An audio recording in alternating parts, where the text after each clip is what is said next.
Let me just share this as always over on the socials.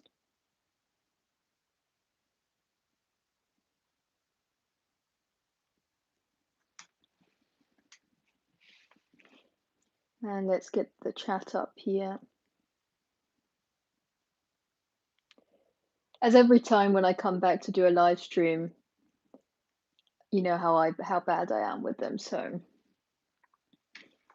excuse any potential cringy moments.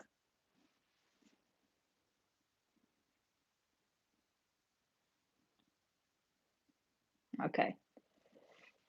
Let's see if I can get. Okay, I've got the chat up and everything. Got my notes here because today, well, the topic is supposed to be is everything we watched this month, because I usually do this as a proper video at the beginning of the month, but referring to the previous month, but this month was a bit chaotic. So I said the only way I'm going to manage to do this is through a live stream. So here we are. I have all my notes here. As soon as there are more people joining, then we can get into it. And it's going to be what we all watched this month, not just what I watched. So if you want to do let me know what you guys have been watching. There, I've got the chat there. What you liked, what you didn't like. Usually we cover all the series and films and documentaries, if there are any short movies, and just ideas in general. As you know, a lot of what I watch in a month is based on what a lot of you guys have suggested in the past. Some of my favorite movies I've watched in the last month have been thanks to your suggestions. So if you have anything you'd like to share, feel free to share that with us. So yeah, it was quite a lot this month, last month, and as I keep note of everything that I watched, I've actually been trying to see what I watched this month to talk about the next month, and we're already, I wouldn't say at 30, but 20 movies, something like that already. So there'll be a lot to talk about even next month. So it is quite a lot. I think I will start just so we can get into the mood. The titles I put at the top were the ones I enjoyed the most. If I'm looking over here, it's because I have all my notes written down here. Otherwise, I just completely forget everything I've watched. Hello to everybody that's joining. Hi, Greg, Tyler, Manuel, Radio Alpha, no, Matteo, scusa, USR. Hello to everybody. So, getting started. And for everybody that's joining now, remember to leave below what you guys have been watching. So what you liked, what you didn't like, what you recommend. Just leave everything in the chat box. As always, if you're Italian, I'm going to just say this quickly in Italian. Se parlate italiano, vi sentite più comodi a scrivere commenti in italiano, fatelo pure. Risponderò in inglese in modo che possano capire tutti. Però se vi trovate più a vostro agio a scrivere messaggi direttamente in italiano, scrivetelo pure. Okay, starting off with the first film. The first one on the list is Promising Young Woman, a film which everybody has been talking about. It was in all the lists of best films of the year, best films of 2020, but I hadn't seen it yet. And I finally watched it, and I can definitely see why so many people liked it. So this film, I can't get into spoilers really about it, but basically this film is about a woman who, for reasons which are explained in the plot, carries out revenge on people who have taken advantage of women, assaulted women, raped them. Not only the men who did it, but also all the people who turned a blind eye or covered up the matter, or didn't really go forward with all the legal proceedings surrounding this. So she goes out, she hunts these people and carries out revenge on them. That's just the beginning of the story. From there, we discover more and more about it. So why is she doing this? Who are the people that she meets along the way? It's a great film, a great performance by Carey Mulligan. So that's the first film I really enjoyed. Um, then moving on, because there's another one that are right up at the top of the list, is one with a completely different mood, an A24 film, because of course, would it be one of my videos if I didn't include A24 at one point? A24 is a production and distribution company, which focus on at least they used to. I assume that as they get bigger and bigger, they will maybe move towards more mainstream projects. But basically, what they do is give space to smaller, weirder, independent projects. And they do this, but offering a big budget. So, for example, the biggest example in recent months is The Lighthouse, or year, is it about a year now that The Lighthouse has been released? I think so. Um, the Lighthouse, the black and white film with Willem Dafoe and Robert Pattinson, that kind of film would have never been advertised to a huge audience if it hadn't been an A24 film. So they take these weird, usually smaller, independent things and they bring them to a wider audience. And what they do is they usually take really famous actors and put them together with lesser known ones. It's an interesting mix. Um, uh, Oh, let me see if I can get the chat box here. Oh yeah, I see that some of you already sent it in what you've been watching, and we'll talk about that. Um, well, this is what A24 does. Some of their films are, for example, The Lighthouse I was talking about, Lady Bird, the Hereditary, Midsummer, Eighth Grade. There's so many of them right now. Green Room. The Krisha, I don't know, there are loads of them. If you want to have a look at their website, there are plenty of titles on there. But the film I watched this month is a recent release called Saint Maud. And I thought it was just a straightforward horror movie from the trailer and everything. I wish I could be able to put stuff up here so you guys can see it, but you know, I'm not that great when it comes to live streams. Saint Maud, I thought it was a totally straightforward horror movie. Turns out it isn't. Turns out it's just a bizarre, scary, because it is scary, thriller. And it's about, again, without spoilers, it's about a young woman who works as a nurse, a carer, and she's working for another woman who is terminally ill. I think she has cancer. Uh, but basically, yeah, she cares for her. She prepares her food. She helps her to get clean. You know, but the protagonist is obsessed with faith. She has this religious obsession that will take her to do more and more things, more and more sacrifices. She suffers more and more for God, for religion. I don't know. I can't say it without spoilers, but yeah, that's what the film is about, and it was great. Again, this is something that without a huge production company, which isn't A24 isn't huge, but you know what I mean. Without a lot of money put into it, this would have been something you might have found on the end of Prime Video in the section of the indie movies. But thanks to A24, it was brought to a wider audience. Before I go on, let's see what some of you guys have been saying. Just rewatch The Secret Life of Walter Mitty, such a great film. Yeah, I watched that maybe a couple of months ago, and I also enjoyed it. What I didn't know much about it. The only thing I thought about it was before watching it. My idea of it was one of these too much feel good films, which in the end don't boil down to anything. Instead, I thought it was a wonderful movie.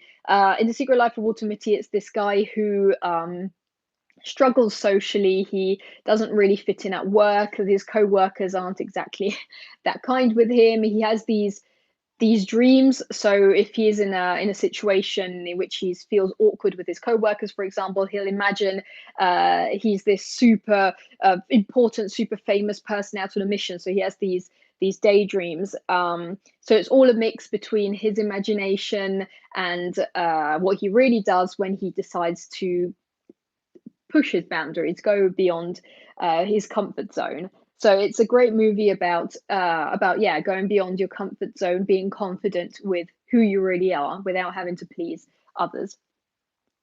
Then Blade Runner 2049, had not seen it since in the cinema, 4.5 out of 5, great visuals, music, and characters. Yes, Blade Runner 2049 is great. It's one of the films which a few years ago I kept on talking about. I've kind of stopped talking about it, but I'm always up to talking about it. I think that when did it come out? End of 2017, and that's the time when I was in America, and I just kept on and on and on talking about it. And then I had to take some flights there, and they're always long flights. If you live in Europe, you're used to just like 1 hour, 2 hour flights. There, it's like 11 and a half hour flights.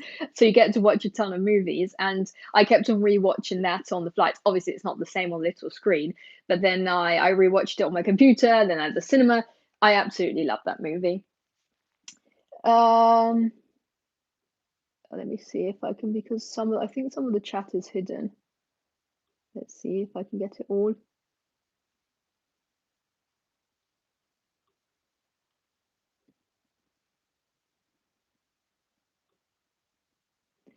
Just a second, because of course I can't do this.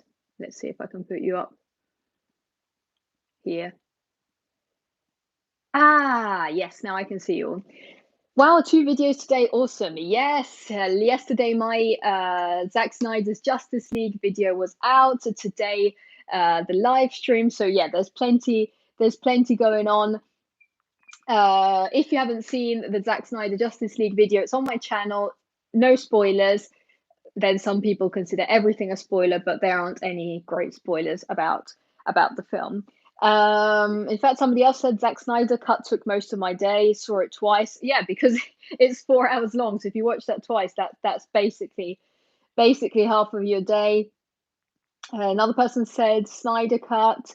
The last new movie I just watched is Raya and the Last Dragon. Loved it. Great movie. A mix of Moana, Frozen, and Mulan. I hadn't read much about Raya because it was like an animated Disney movie, and I've watched nearly all of them, but it's not something I'd run to. But then I started watching the trailers, and I really started to like the idea of it. I really like the whole aesthetic of it. Raya and the Last Dragon is basically it features the first Southeast Asian Disney princess in a world. She has to save her world. She has to find the last dragon and save the world from, I'm not sure what's. I think they're like, the land is split into 5 parts for some reason.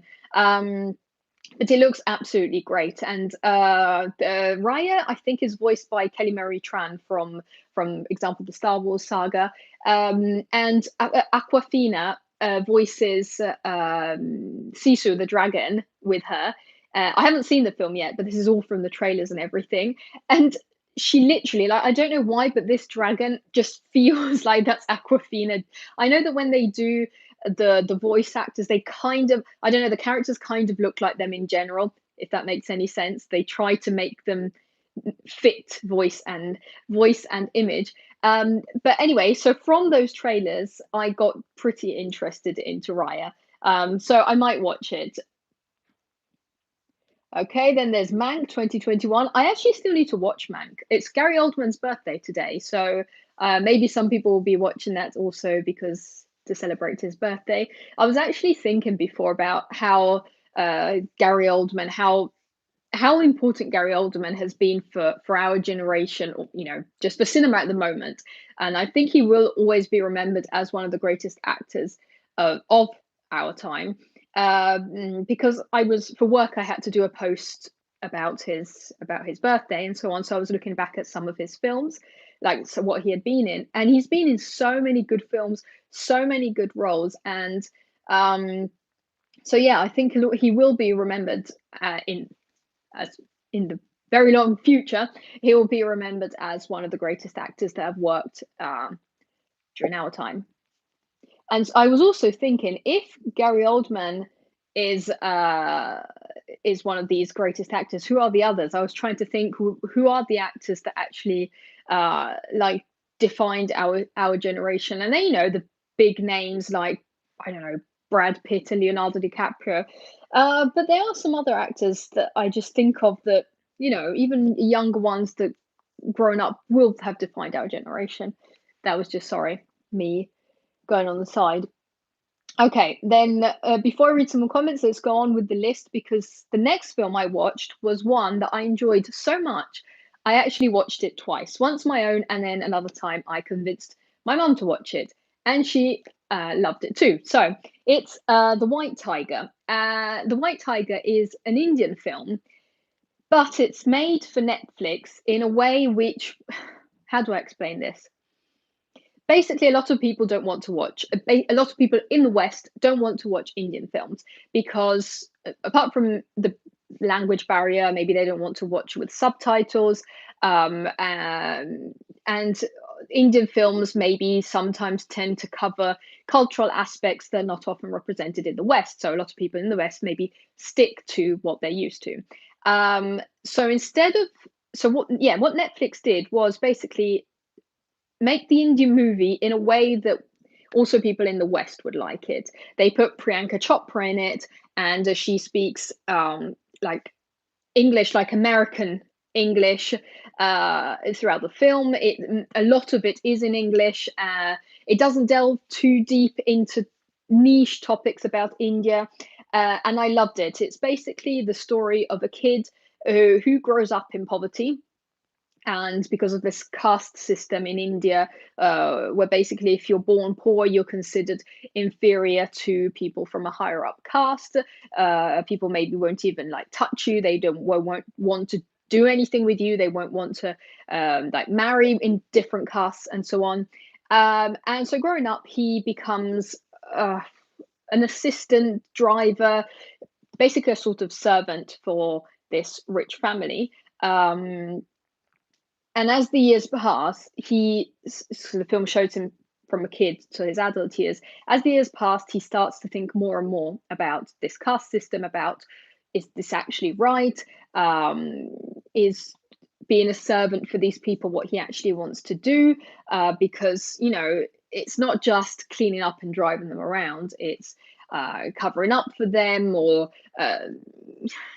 just being mistreated by them, always being considered inferior. I absolutely loved it. My mum loved it. It's a really engaging story. I by the second viewing, I knew what went on, but my mum was literally like on the edge of the seat following some scenes. So if you're not into Indian movies, or you haven't seen any, but you want to get into them, I think this is a good bridge between the two things, because it's not just throwing you into something that was not completely uh, not completely not completely covering niche topics you wouldn't be able to understand. Okay, and that was The White Tiger on Netflix. Then who else is there? We want Dark review and explained videos.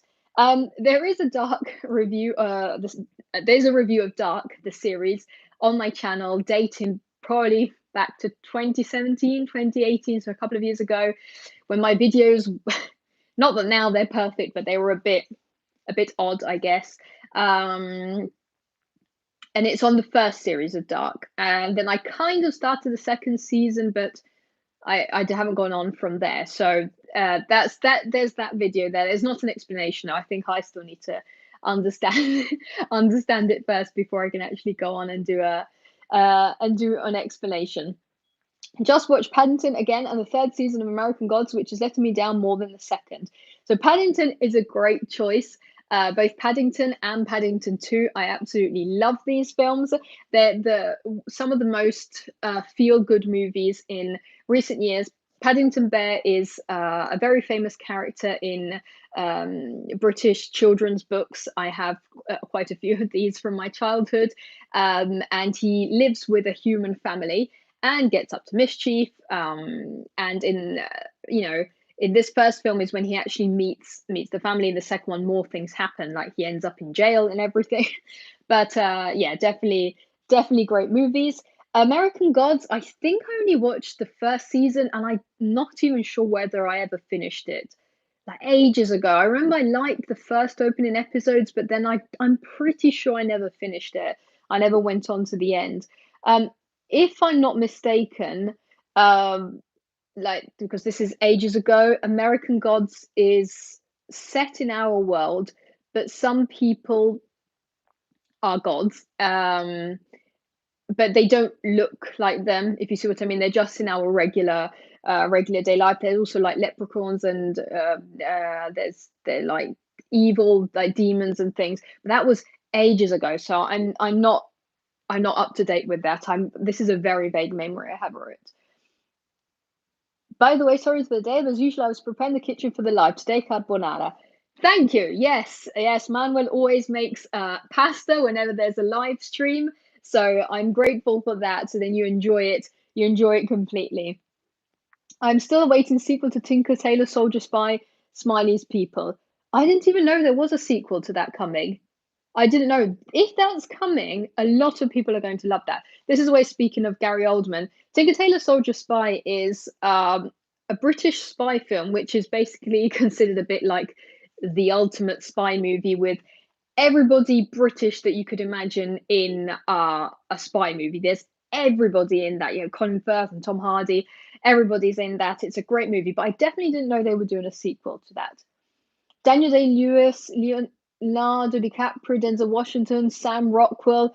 Yeah, these are some of the examples people are saying of people who actors who defined our generation and will be remembered. Sam Rockwell, I haven't been talking about much about him lately.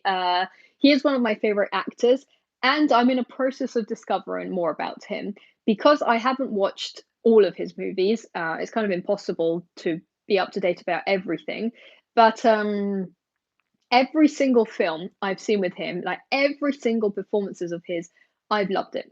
There hasn't been a time in which I've said, "Oh yeah, I guess," and there was also Sam Rockwell in it.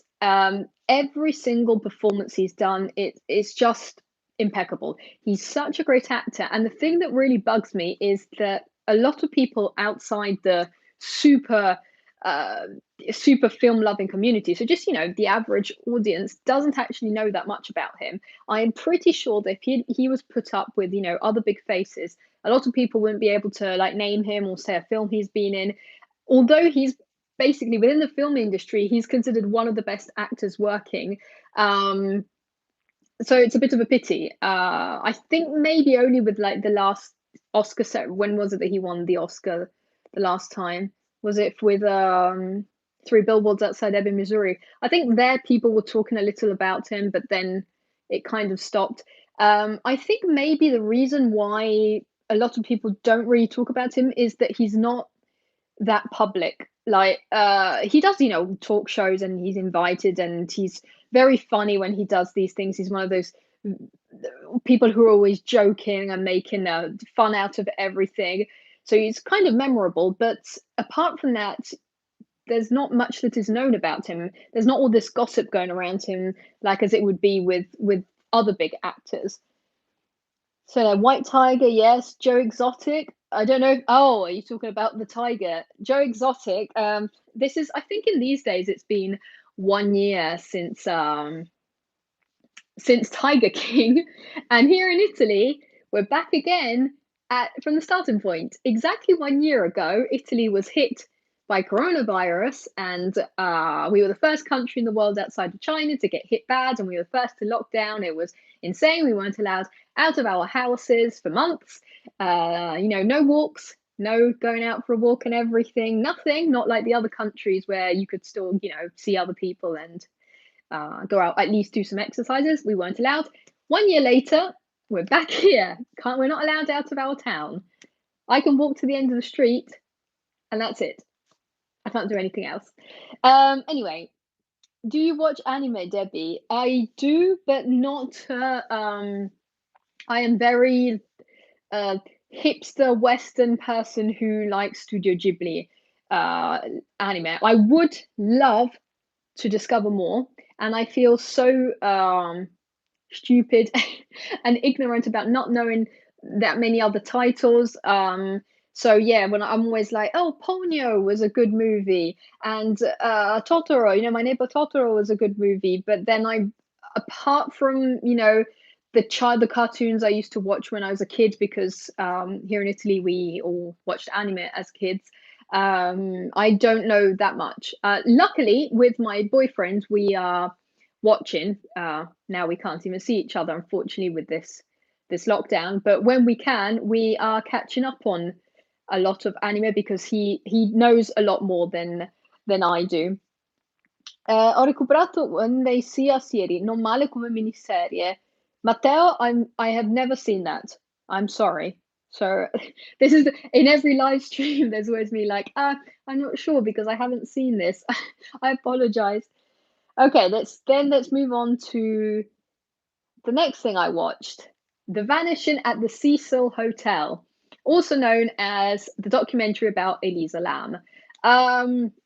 If you've been on the internet for quite a while, you will know who Elisa Lam is, unfortunately. So Elisa Lam was a Canadian, a young Canadian woman. I think she was a uni student who went on a trip to America, as in the United States. So she visited several cities in California, and everything was fine.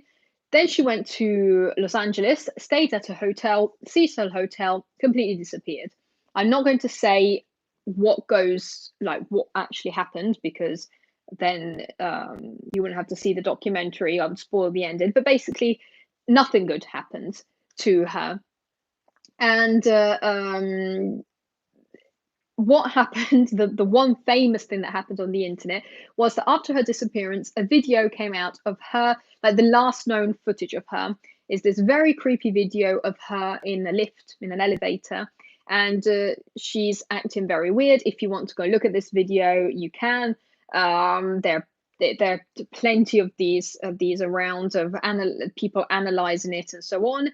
The thing is, she's acting very weird in that footage. It's unclear whether there's somebody just out of the elevator. It's unclear if she's in distress, if she's drunk, if she's high on drugs. It's very, very weird, and it's explained in the documentary. Now, there are many problems with this documentary. I wouldn't really recommend watching it. I think you can easily summarize. It's basically a 4-hour, four episodes each lasting an hour. I think it could all have fitted in one, maybe 2-hour movie documentary. And I think most of what they say can just be found within an hour or two of research online. There were maybe a few things that I didn't expect, and they keep them obviously right at the end, so you watch it. But the problem is that this documentary is trying to recreate Don't Fuck with Cats. Now, Don't Fuck with Cats is one of the most popular true crime documentaries there on Netflix. It's a great documentary. It talks about a horrific event, actually a horrific string of events, but it's the way it's created is very engaging. It really delves deep in everything that's happened. It keeps your curiosity throughout to the end, and it was so good that a lot of people got so mad and frustrated about what actually happened, and that tells you when a product is well done. Basically, just I'm going to quickly talk about that. In Don't Fuck with Cats, it talks about a guy who committed some crimes, not going to say what he did, and people noticed this online. This was back in the day of like the early days of Facebook, and the internet got together to track him down, and they were literally like freeze framing these videos with him and like researching through Reddit what certain brand of vacuum cleaner was in the back, so then they could pinpoint which country he was, and they were like literally walking down the streets of Google Maps to find the exact corner where he took a photo. It was an incredible manhunt for this guy, and it made a lot of people angry because the police didn't really believe people when they say, I saw this on Facebook. Again, this was like, I don't want to say 15 years ago, something like that. So I think the Vanishing at Cecil Hotel wanted to do the same thing, create this huge documentary about a creepy topic. But in the end, people they interviewed the same 5 people over and over again. They said the same 5 things over and over again. And in the end, they got these people in who were supposed to be like the Don't Fuck with Cats people who were obsessed and spent these internet, I don't know how it's pronounced, sleuths, is it? These people who basically spend their time on the internet researching crimes. If you go on Reddit, for example, there are actually groups where people get together to investigate crimes and using the tools of the internet and social media. And they brought in these people, and I don't want to put them down because obviously these people tried to help on the Elise Lam case, but they brought them in and tried to present them as these people who dedicated years of their time to research into Elise Lam. Instead, they said, "Oh yeah, I spent, I think, like about 100 hours on the Elise Lam case," which you think of it about it, it's like 2 or 3 weeks. And I know that's a long time, but you see what I mean. They were trying to make this sensational new "don't fuck with cats" thing, but it didn't really work. Then, I don't know, meanwhile, let's see if there are any things. Oh, I lost all the comments. Wait. Oh, the anime, yes. Sam Rockwell had me on Moon. Yeah, that was also a great performance by his. I didn't actually watch that too long ago. I think it was a couple of months ago. I discover your channel watching other great watchers YouTube. Yeah, Tristan, or amazing channel. Finally, a woman channel, not about vacuum and makeup. But yeah, I think that often on YouTube the women's section seems to be relegated to certain topics. But there are plenty of good YouTubers who don't also talk about those topics, which are fine. If I knew how to do what they do, it'd be great. I have a suggestion for you. One Egg Priority. I think One Egg Priority. It's a new series, very introspective. Give it a try. I have never heard about that. Literally never heard about it. If it's on Netflix or Prime Video, it'll be great because that's where I watch most of my stuff. Constantly playing City Blade Runner 2049. I'm going to answer in English. Yes, I love Blade Runner 2049. I was mentioning that earlier. It was one of the films that I kept on rewatching at a certain time and talking about. And I know this is a very controversial statement, but I actually enjoyed this more than the first movie. And I think it's because when I watched the first Blade Runner, sorry, the one from the 80s, some people said I didn't watch the right cut. I should, because there are various cuts, like the theatrical release and the director's cut. Everybody says I watched the wrong version of it. Now I'm not even sure which one I watched. I just rented it off of, I think it was YouTube. I don't know if I watched the wrong one, but I love the new version. And yesterday, when I made my video about the Snyder Cut, I was talking about Jared Leto, and I was looking back at footage to put in the video, and there was the scene of him, like the happy birthday scene. And he's so great, and just that scene made me want to rewatch the movie again, like for the 10th time. Okay, now who's that next on the list is an Italian film. So everybody that's Italian here might recognize this name, the name of the director, Pier Francesco Di Liberto, better known as Piff, who some of you might know is one of the people I look up to the most from a professional point of view. I never met him. I wish I could. I could have. My dad met him. Piff is a journalist, and he became famous. He used to work on TV here in Italy, and what he used to do was take all a series of topics, but random interesting topics. Like he'd go to, when was it, like Iceland, or he would talk about, what was it, like he went to Japan, and then he'd talk about there was like another episode about casinos. So he'd take all these topics and he'd make basically what is now a sort of vlog. There's no other way to describe it. He'd make these short, fun documentaries about a certain topic. He has this very fun way of talking about everything. He always puts comedic aspects into it, and it's mostly filmed by himself, just holding the camera. So exactly how a vlog would be now on YouTube. And Pifa basically evolved from that to making real films. And one of the topics he's been most interested in is the mafia, because he's from Sicily, he's from Palermo, where obviously is the mother town of the mafia.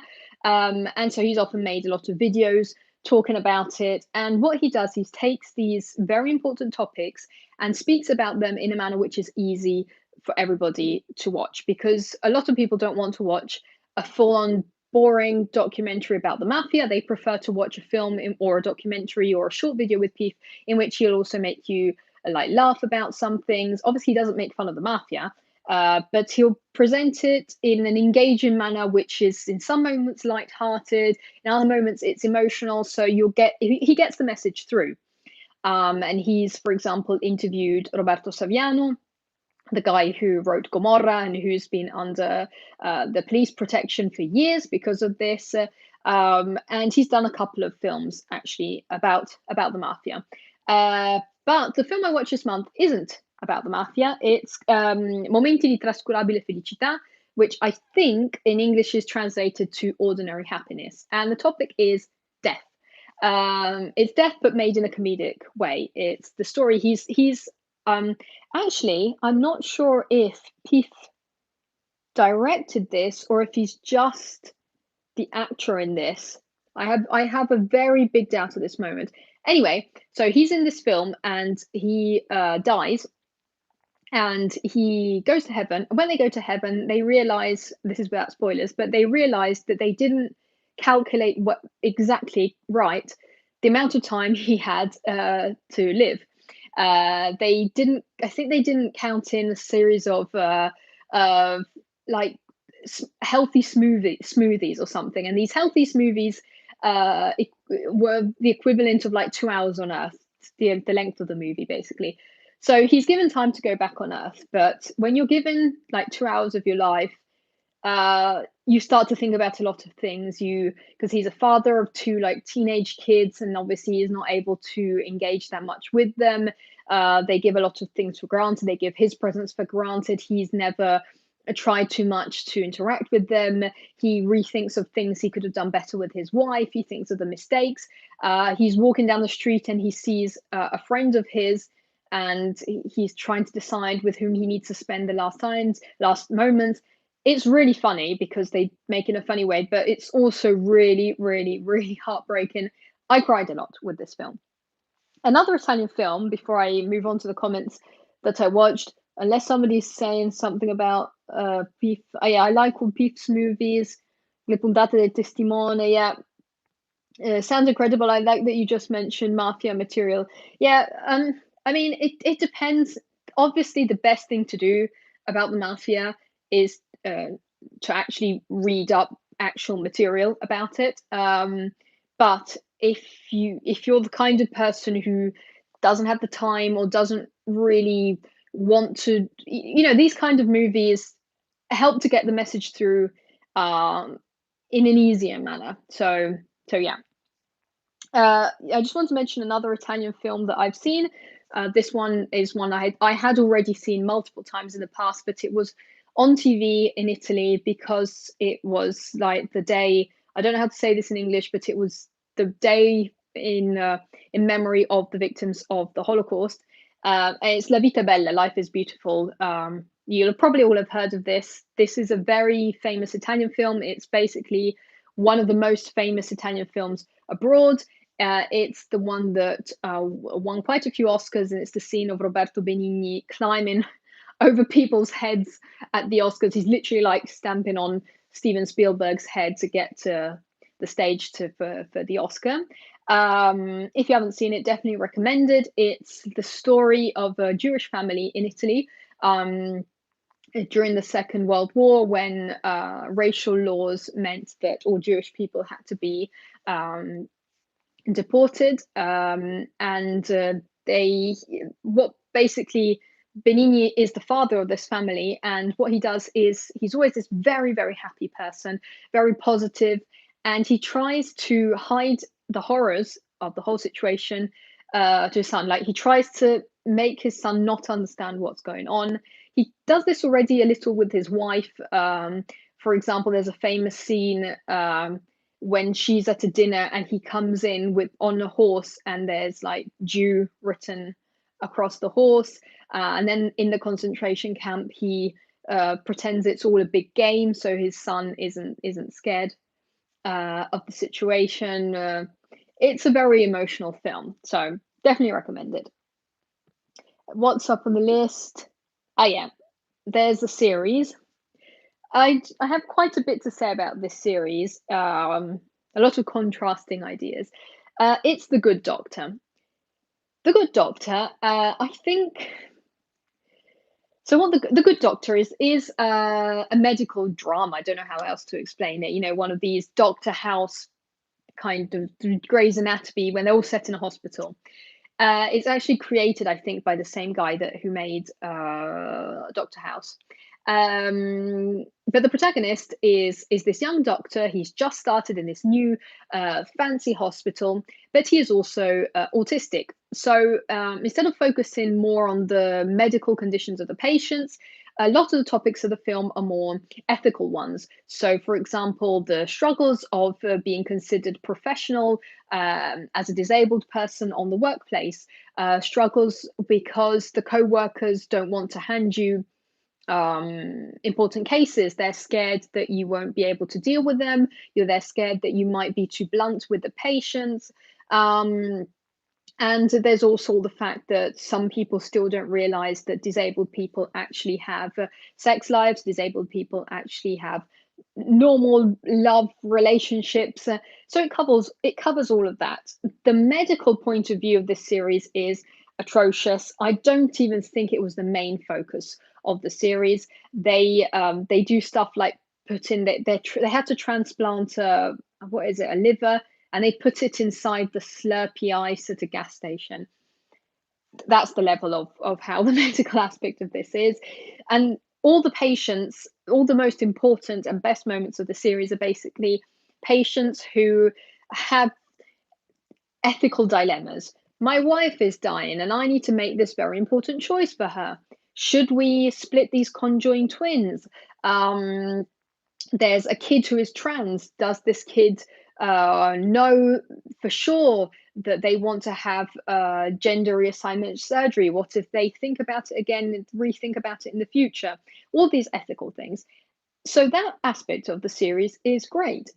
The problem is it was marketed in an awful manner, or at least what I think happened is they tried to market it to, I don't know how to say this, but Facebook mums.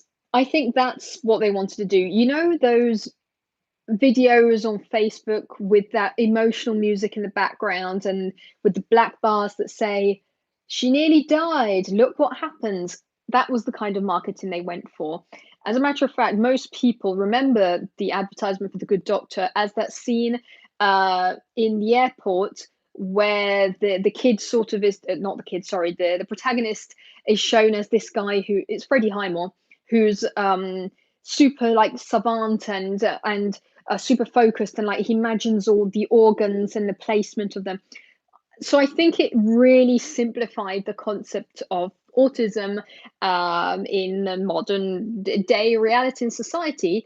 When in the actual series, it covers it in a pretty good manner. So that's what happened. I only saw the first season because there are quite a few of them, and they're like 18 episodes per season. But I really liked it. I think it portrayed autism in a correct way. I read on a few blogs of autistic people praising the series, which is a great thing. It's not just me as an outsider saying, "Oh, it portrayed autism in a good way." They actually confirmed this.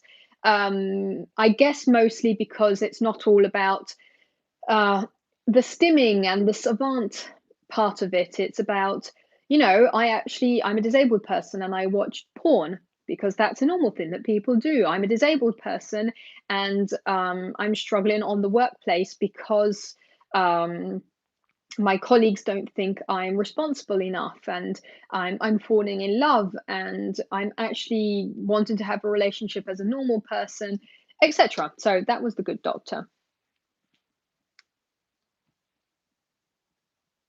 Let me see. I think I subscribe.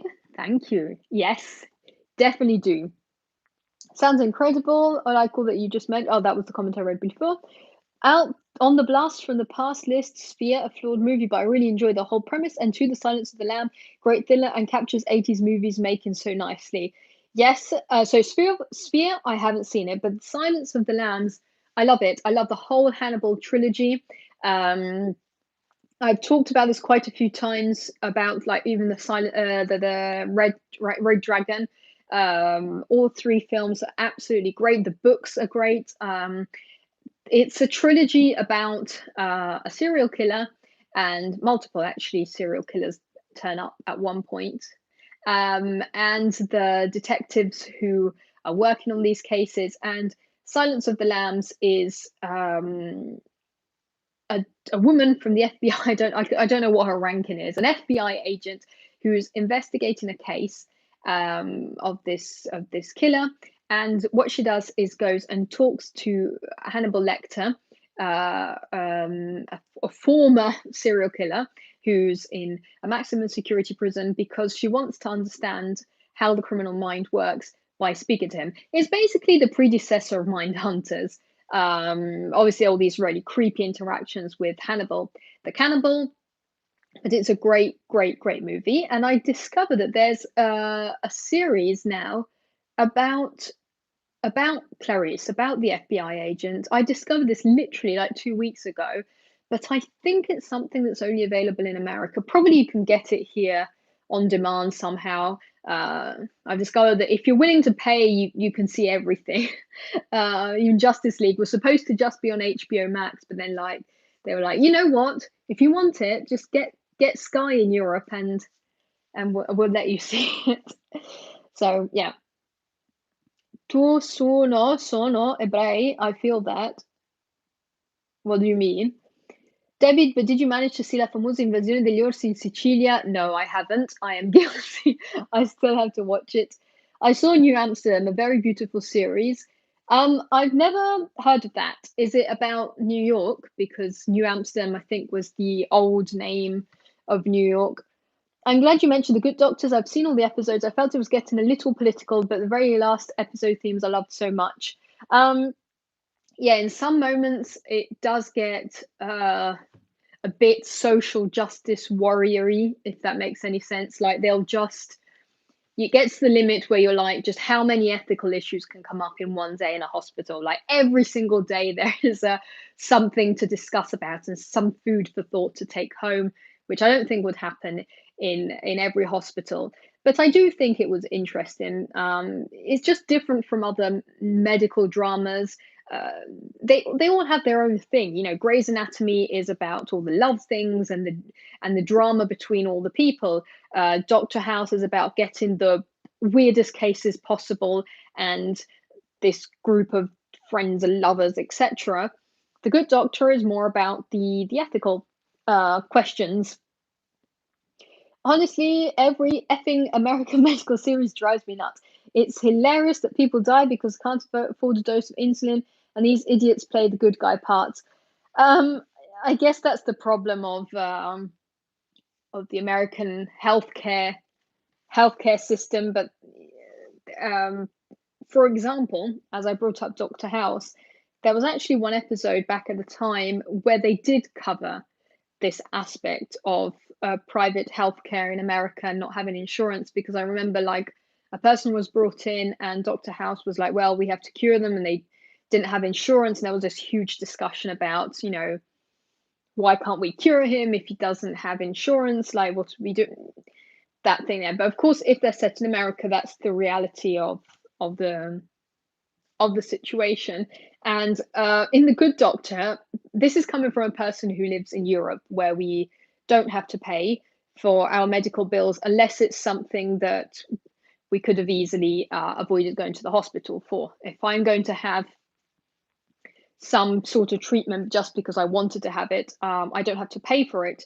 Although you can get like, how do you say, your tax returns back on it. Like you don't have to pay taxes or something on it. You get your money back. Write it off. That's what I was thinking. But in The Good Doctor, at one point they're talking about surgery or something, and the guy's like, "Oh yeah, no, it'll cost you like $30,000." Just a normal thing, you know. Just you have to pay $30,000 to have a small operation, because that's just the reality of things. So, okay, moving on. Uh, Agretsuko, which I always want to pronounce as Agretsuko because there's that U in it.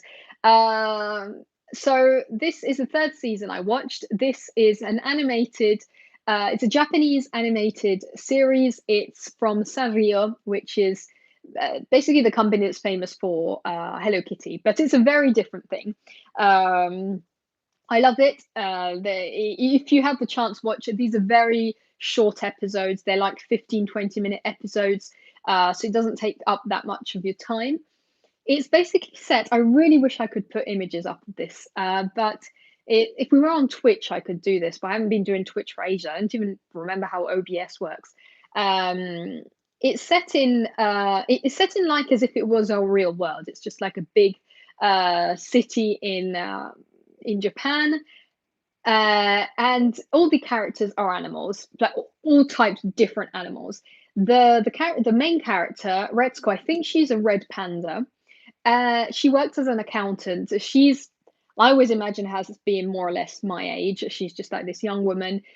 She's working as an accountant for this enormous business, this enormous firm, and she's going through all the stresses of like young adulthood. So she's like overworked and trying to please her boss, but she's also angry with her boss because he mistreats her. She's always like trying to crunch those numbers, and at the same time she's trying to make friends and like dating and the bills and just living in normal society. And it's so hilarious, all these adventures she gets into in normal real life settings. And to vent all her anger, to reduce the stress, what she does is go to karaoke and sing. I don't know what the genre is, screamo, heavy metal. She This is how she expresses all her anger, lets it all off. She keeps this hidden, so she looks like this just a cute red panda with a proper suit and works as an accountant, and then does that in the weekend. So a lot of people in my life have said that I am like a Gretzko because I'm always like on the computer working like 24/7, and then I suddenly like go crazy off, and I'm like going running, listening to like, oh, I don't know. Anyway, so I watched the third season. In the third season, I won't actually say what happens, but she gets offered uh, a side, the side hustle that has to do with a pop group, like the idol scene in Japan. So that's fun. Just the next series is. Oh no, wait, there are quite a few comments. Da-da-da-da-dam. Il problema nacque anni fa con ER e da allora è diventato una mezza piaga. Yeah, I guess from ER onwards it was just one medical drama after the other. Vero pure dopo 20 anni continua a farmi venire l'ulcera. La sanità appartiene a tutti. As a European, I can't say that I disagree. Of course, we're just used to. Actually, when I lived in America, lots of people were like, something happened, a small little accident happened, and a person said, "Oh, that'll be $10,000 at least." This was like just a cut. This was a little cut on a chin. $10,000. Literally, if I now went through in the kitchen and I cut my arm off voluntarily, I could go to the hospital and be cured for free. They might charge me something small. I don't know. I think the highest I've been charged has been that 46 euro ticket, which is always the same, and which then, if you keep your receipts, the next year you can ask that tax money back on it. So unless you go in private, and I anyway. And abroad, it's just like in the United States, when I told them this, they just couldn't basically imagine how that would have been. And about 3 days before I was coming home, the first time, this is talking back in 2018, I was coming home, and the last person I was staying with in a house was taking me to the train station, and to get to the airport. And she was on the phone with her husband, and she said, I'm not joking. They have like 3 kids, and she said, "Where I need to take such and such son's name to the hospital, but I don't think we're going to make it with this month's insurance," or something like that. And I was just sitting And I was like so afraid. I was like, I want to get to the airport and without anything happening. And I had a health insurance. Literally had a health insurance, which basically didn't cover anything. But yeah, because the big thing of America is you get your health insurance, but it doesn't cover everything. There's a great film by Michael Moore, Sicko, which explains that about people who died in America, even if they had the health insurance. Because fine, we decided as a society that we need health insurance. Fine, let's all just pay for it or have it through our job. But at least then I want to be covered. Instead, that doesn't happen in America. There are people, that is, as it is shown in the documentary, whose job is to work for these companies and find all the pre-existing conditions as to why a person shouldn't be covered by health insurance. And a big example is a yeast infection, in Italian Candida. It's a thing which is common in, like, it is known that every woman has either had it or will have it in their life. It's just something that happens. Apparently, the ratio is 97% of women get it at least 4 times in their life. It's just something that unfortunately happens. It's a very unpleasant thing. In America, that's considered a pre-existing condition for some insurances. So if you get cancer, you won't be treated because you had a yeast infection when you were 16 years old. That's just how it is. So yeah, I could go on for forever about this. Yeah, somebody has commented about the wedding ring. Yeah, in Sicko, a guy had, I can't remember what happened, but I think they had to cut off a hand. No, he got it caught and something happened, and he was talking about having his wedding ring on one of the two hands. Or there were like 80-year-old plus people working 3 jobs just to pay for their medicines. There was this guy, he was mopping floors at a supermarket, so he could pay for his health insurance. So yeah, some people pay like 60K a year, and then they're not covered by some things. Anyway, next series I watched is True Detective. At least I watched the first season. I watched it because I'd tried to start watching it multiple times, and I'd never gone past episode 1. I'd always stopped there, and I never managed to go beyond that. Sorry, let me just get the chat back here. It's with Matthew McConaughey and Woody Harrelson. It's a great series, but I don't know why I just never moved beyond episode 1. But I watched it. It's great. It's a mix of Criminal Minds and I don't know, and not NCIS. What's the other one? The big one that I can't think of. The big crime police. What is it? I can't think of the name right now. And it's basically Woody Harrelson and Matthew McConaughey portray these 2 police agents who I don't know how many years before the setting of the series were investigating a serial killer. CSI, that's what it is. Thank you for the comment. CSI. They worked on a serial killer case, and years later they're being asked questions about this case. So they're talking about it, and so they talk about what happened on the case, their interactions, and what happened back at the time. Obviously, if they're being questioned about the case, there is a reason, which will later be explained. So it's a mix because it's very creepy in the Criminal Minds kind of sense. You know, they go to the scene and they try to figure out the criminal's mind behind it and why he would have done certain things and why he left the body in certain ways. But there's also all the interactions in real life. Matthew McConaughey portrays a bit of an odd detective, whereas Woody Harrelson is sort of the grumpy detective, like family father guy who has a lover. And if you like Alexandra Daddario, you can see a beautiful scene of her fully nude. 10 out of 10 would recommend. Then I put this film after on the list because it's Matthew McConaughey in it again, which is Bernie, not Bernie Sanders, just Bernie. So the way I discovered this film is because I watched True Detective, and I like Matthew McConaughey. So I was like, you know what? I want to watch some more Matthew McConaughey films. And Googling, I found this list of like the best Matthew McConaughey performances. And right at the top of this list was Bernie. And I was like, what? I'd never heard of this film. So I went on other lists, and in all these lists, quite up at the top, there was always this Bernie. So I was like, you know what, I'm going to give it a try.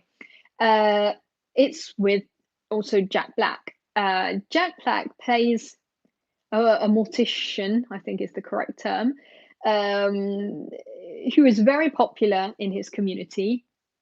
He runs a funeral home, and he's great at doing business. Absolutely great. He will do anything for his customers. He makes a lot of money out of it. He's really liked in his community. And he eventually, this is all a true story, he eventually becomes friends with a grumpy woman from the community. And things happen from there. I don't want to say what happens, but it goes darker from there. And Matthew McConaughey, I can't remember. Oh, geez, what do I might have some notes written on this.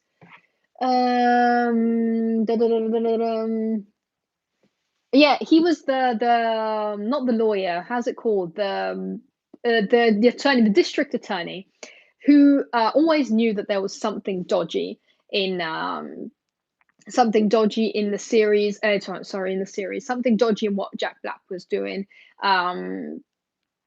And so he's always like, even before we knew what had happened, he's always criticizing him, and he's in that total Southern cowboy hat Matthew McConaughey style. I don't know how to explain this without spoilers, but there is a reason why it was quite up at the top of the list. Not for the film itself, but because of McConaughey's performance. As I'm here, I will just speak about the other film. Next film I watched. This doesn't have Matthew McConaughey in it. It's I Care a Lot. And I wanted to talk about this because a lot of people have been talking about this. There have some people who said they really loved it, other people who have said it's an absolute shitty movie. I personally enjoyed it. It has Rosamund Pike as this really bitchy, mean woman who runs a huge scam business by which she will manage to get elderly people to be under her custody. Like, she becomes their legal guardian. And when you are somebody's legal guardian, you basically decide for them, and you can use their money.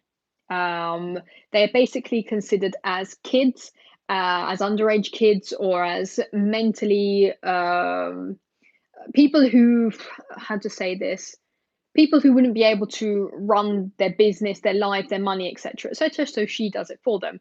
This is usually done in a positive way, so that people can actually care for the ones they love. You know, it's usually the son doing it for the elderly parent, or a sibling doing it for the disabled sibling. You know, that's how it usually works. So what she does instead is she manages, through all her net of connections, to get these people legally placed under her guardianship. She basically scams them and uses all their money and makes a lot of money out of it, until she picks the wrong woman. She manages to get this woman into her care, and her son comes for her. Her son is Peter Dinklage, and he portrays sort of this gangster guy who goes for her, and this huge adventure starts from there. It's absolutely insane what goes on. I literally wanted to just punch Rosamund Pike in the face. She was so annoying, and if a movie can make you feel that, it means that it's a good movie. Okay, let's read some comments. Okay, if you like movies about spies, you should watch James Bond. Ever seen any of those? So, I'm glad you asked this, because a few months back I was at work and I was talking with one of the where's the mic guy, the technician guy, and he was talking about James Bond, and he was like super into it, and he was like, I watched every single James Bond movie ever made, and I knew everything about it. And I realized that my knowledge of James Bond was very sporadic. Like, I've only seen a handful of films here and there. Like, if somebody were to try to make me do a timeline of the James Bond movies, I would be completely lost. I have seen quite a few of them, but I'm not one of those huge fans of it. But when I was talking with this guy, he really made me curious about it because he was so passionate about it. It was as somebody asked me something I'm passionate about. Of course, I'd explain it in a great way. So he made me want to watch more about them. I'm so glad you said that justice warrior. Yeah, the current meme situation, the social justice warriors. Did you read? Or I think somebody asked if I'd read all the books, but I left. I missed the comments. Where was it? Did you read all those books? Nearly all of them. Yeah. I think the only ones I still have to read. No, where the shiny ones. These ones. I don't even know if you can see them. Some of these I still have to read. These are like some of the old classic ones. You know, there's like the Secret Garden, the Jungle Book, but there's some of these that I haven't read. There's like Swallows and Amazons. That was one I might have read that actually years ago. But yeah, I have read maybe up the top there might be there's something about where is the cooking one? This one is one my mum gave. It's not about cooking, but I remember it was called In the Kitchen. I haven't read that one yet, but my mum gave it, so it's there. Then New Amsterdam is a medical series about the New Amsterdam Public Hospital. You can find it on Netflix. Oh, right. I thought it was about about New York for some reason. Did you watch Another Round? No, but Another Round is a film with the Mads Mikkelsen, and everybody on Instagram has been messaging me saying I have to watch it. I haven't watched it, but this month, so I'll probably talk about it in the next video about what I watched this month. I watched De Jagte. I think it's in the original Danish title. I can't even remember how it's called in English. Suspect, Suspicion, something like that. Another film everybody's been recommended with Mads Mikkelsen. I know Another Round is supposed to be like one of the best performances of the year. I'm not even sure entirely what the plot is about. I think it's about these school teachers who drink more and more to see at what point they can get. I'm not sure. And things like get out of hand. Instead, this other one I watched with Mads Mikkelsen, which everybody was recommending, is about a school teacher who's accused of touching a child, of being inappropriate with a child. But throughout the whole film, it is not shown whether he actually did this with the child. So you're not actually sure whether he did it or not. But the community obviously turns against him because as soon as that is said, people turn against him. Like he can't even walk into a shop without being beat up, even though it's not been proven that happened. So it's an interesting analysis. And I actually watched this because I got a 2-week free trial of Mubi, which the adverts had been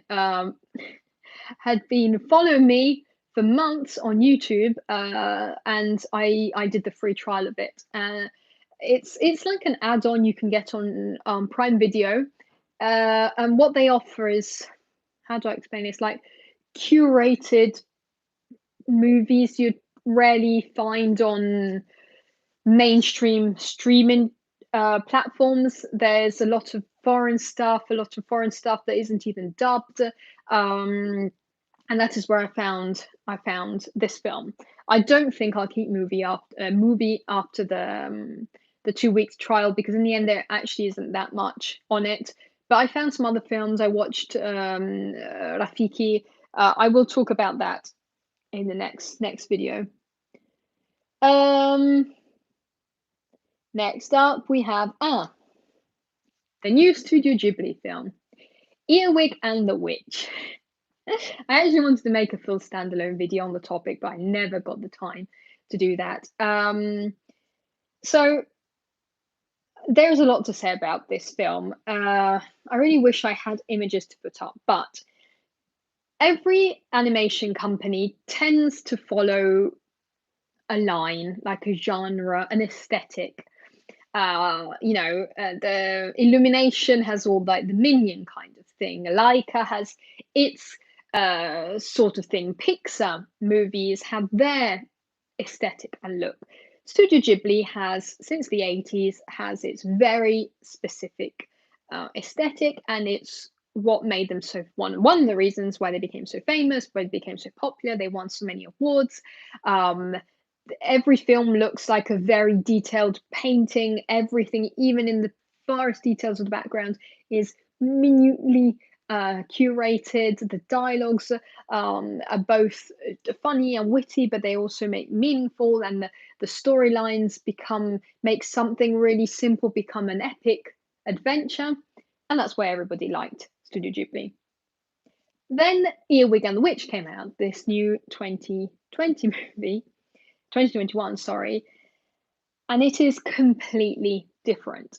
The aesthetic of it is, I don't know how it's that, how can I show this? It's not 3D, but like the pictures are made to look, yeah, the pictures are made to look in 3D, not just 2D drawings.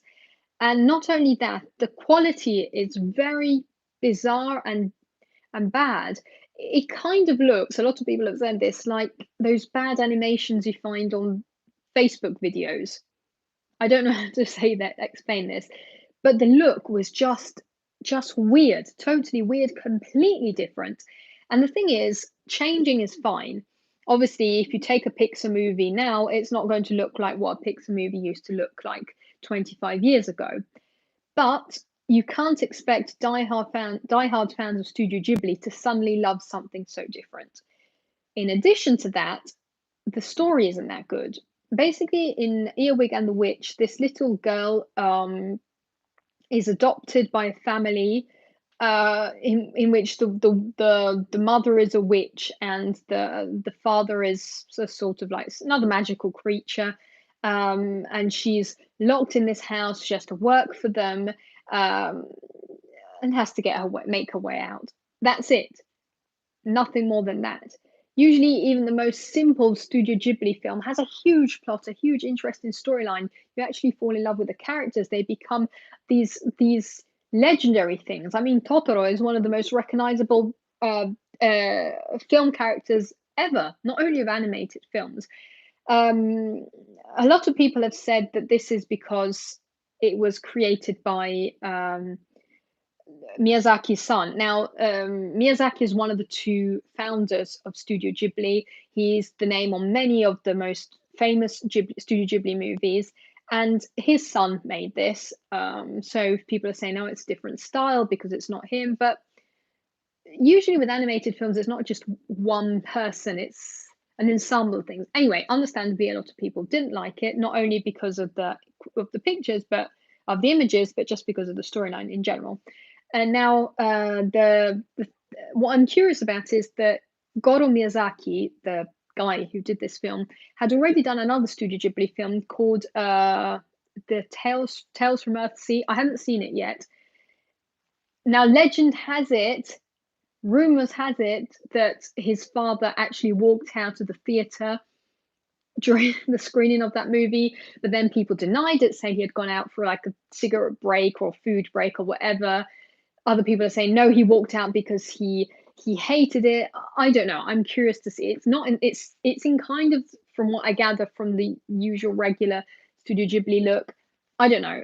But it's just like taking a Pixar movie and suddenly making it in a completely different style. So yeah. Oh yeah, we're still talking about America in the comments. It's mostly because it's such a large, non-homogeneous, I don't know how to say that, sorry, country. That's the problem. Be hard to do it as a social program across the board. The way Europe does is all. Yeah, that's what a lot of people said. That the main point when people try to criticize the American healthcare system, the main point that people bring up is that it's impossible to do in America because it's such a big country, such a different country. I know that in America, even, for example, here in Italy, the school system is one. There's one big school system, and every school has to follow, state mandated regulations. In America, it's not like that.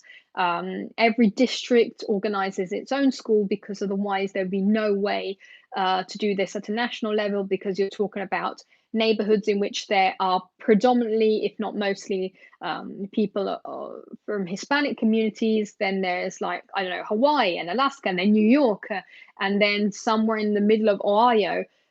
And there's no way of doing it. There are some areas of America which are in total poverty, and other areas of America which are some of the richest, fanciest places on earth.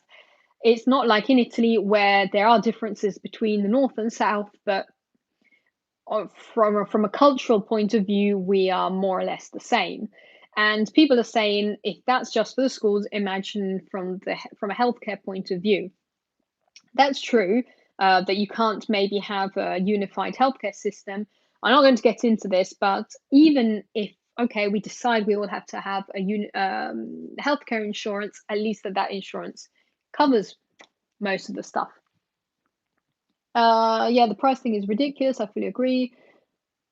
Sicko by Michael Moore, True Detective, True Detective, True Detective. Oh no, I lost it all again. A father walking out of his son's movie in front of everyone. That's what I read, but then people said he just went out for I can't remember if it was a cigarette or food, or he was going out anyway for some reason, and he came back. But then rumor has it that when he came back, he still criticized his son's film anyway. But at the same point, I don't think Father Miyazaki just suddenly realized the day before this film was realized what it looked like. I mean, he is one of the two, or multiple now, I guess it's a larger company's owners of Studio Ghibli. I assume his son showed this to him multiple times before he knew what was going out. He must have approved of it at some point. So yeah, he didn't just suddenly turn up and see Eowig and the Witch at the cinema, say, "Geez, my son did such a bad job." I don't know. I don't know what happened there. It's a Pixar movie, but it's Cars 3.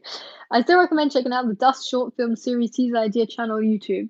Yes, I think you either messaged or commented me about this. Non guardare Tales from Earthsea è tratto dai libri di Ursula Le Guin, che sono fantastici, ma quel film è qualcosa di osceno.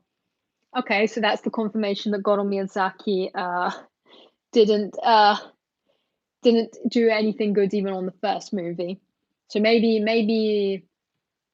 Hayao Miyazaki did walk out on purpose. Right, next up.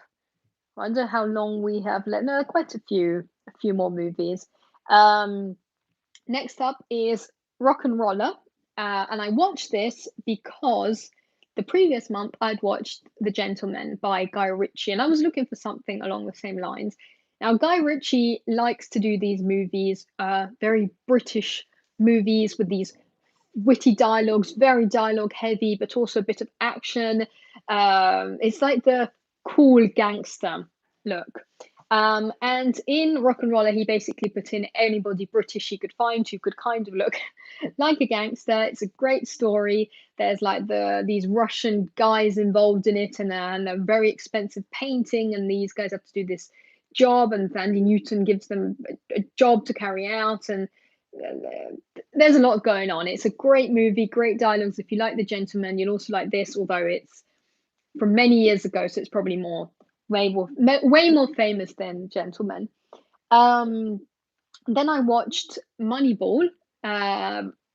I wasn't interested in Moneyball when I first saw the posters and everything, because I just thought it was a sports drama. You just see this baseball thing and people sitting on the side of a pitch, of the field, sorry, reflecting on something. It's a bit like what happened with The Blind Side, where the poster tells you absolutely nothing. That's why I didn't watch until last year. Moneyball is the true story of this baseball team manager, Brad Pitt, who together with a partner, Jonah Hill, comes up with a mathematical system to figure out the best way to play a match. So they will calculate exactly which player should play a certain match, and like how fast they run, how fast they hit, and the angles, and who to buy and who to sell to another team. It's about the business that goes behind baseball. So it's not a sports drama like the emotional thing of people, losing all the matches and the team gets together and understands the importance of teamwork. No, it's actually brutal in some points because they'll get on the machine and they'll figure out that a player's not good for them because of this and this number, and they'll send him off after years to another team. It's a true story. It's pretty interesting, actually. Um, Next is another horror movie, The Lodge, which I think is the only horror movie I watched this month because Saint Maud I wouldn't really consider a horror movie. The Lodge, again, I found on many lists of best films of 2020. I wouldn't say it was a best film of the year, although 2020 didn't exactly have that many films. It's a very peculiar horror film. It's set in a cabin in the woods, which sounds like your average horror movie. This group of people is stranded there, they can't leave. But then there's a huge plot twist, which I'm not going to say. You've got to watch it for yourself. I definitely wasn't expecting it, and I can understand why other people considered it the best film of the year. I wouldn't personally, but it's not terrible. It's an actual pretty good movie. And if I'm not mistaken, I can't remember her name, but there's this actress. And since I discovered that she's Elvis Presley's niece, I can't stop thinking of her like that. I can't remember her name, but every time I see her now, I just think, oh, Elvis Presley's niece. Um, anyway, then, oh no, sorry, niece or granddaughter? Niece or granddaughter? I'm not sure. But anyway, she's basically one of the descendants of Elvis Presley. So every time I see, I'm like that Leonardo DiCaprio meme. Okay, I watched My Own Private Idaho, a film I knew nothing about. But if you've been on Tumblr for a long time enough, you will have seen Riley. That's yeah, whoever wrote the comment there. Every now and again, like some comments pop up on the side, but I don't have my glasses on, so I can just see like these black things coming up. But yeah, I saw Riley. I don't know how to pronounce her surname, but yeah, she's a descendant of Elvis Presley. Don't know if it's a niece or a granddaughter. I really can't remember. Yeah, but My Own Private Idaho with Ray Phoenix and Keanu Reeves.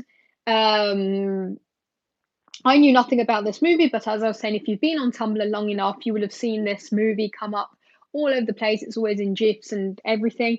And so I always assumed it was like a 90s romantic movie. Instead, it's a very odd, peculiar movie, and apparently it's based on like a Shakespeare play. So that's why the dialogues follow a certain theme and they're very odd images. It's very theatrical.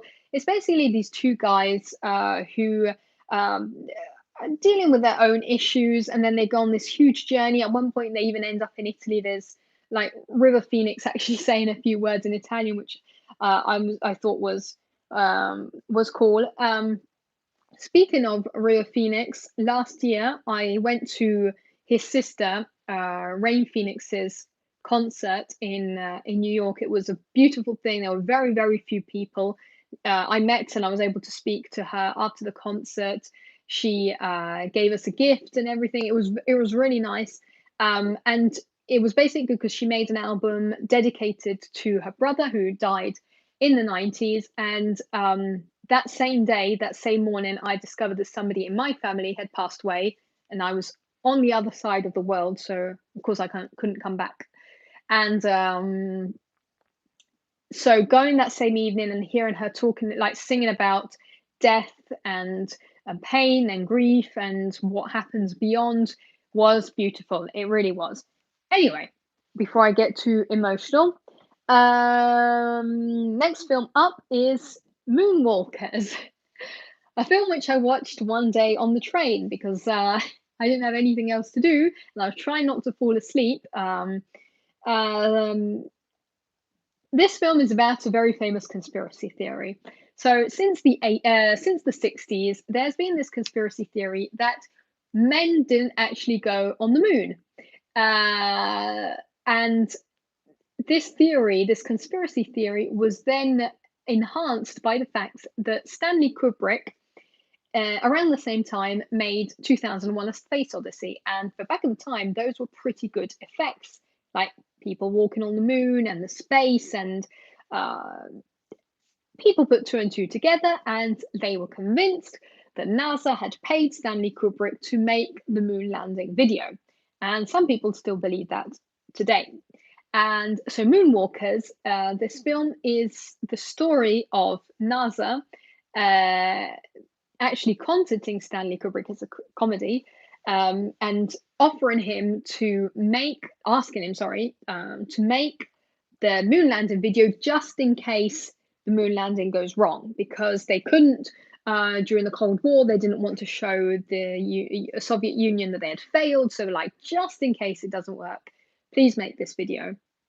The protagonist is Rupert Grint, who you might remember as Ron Weasley from Harry Potter, all grown up now, who he's like a music agent, like the agent of a band, a failing band. And what he does, he pretends he's Stanley Kubrick's agent. Obviously, he isn't. He just needed the money, and one misunderstanding leads to another. He has to pretend that he knows Stanley Kubrick and actually make a movie. It's a huge mess. It's really, really funny. On the train back that evening, I started watching, and then I finished at home watching Bridgerton. Bridgerton is one of the most popular, most watched series on Netflix. It's a very niche series. It's basically Gossip Girl meets Downton Abbey with a lot of sex. A lot of sex.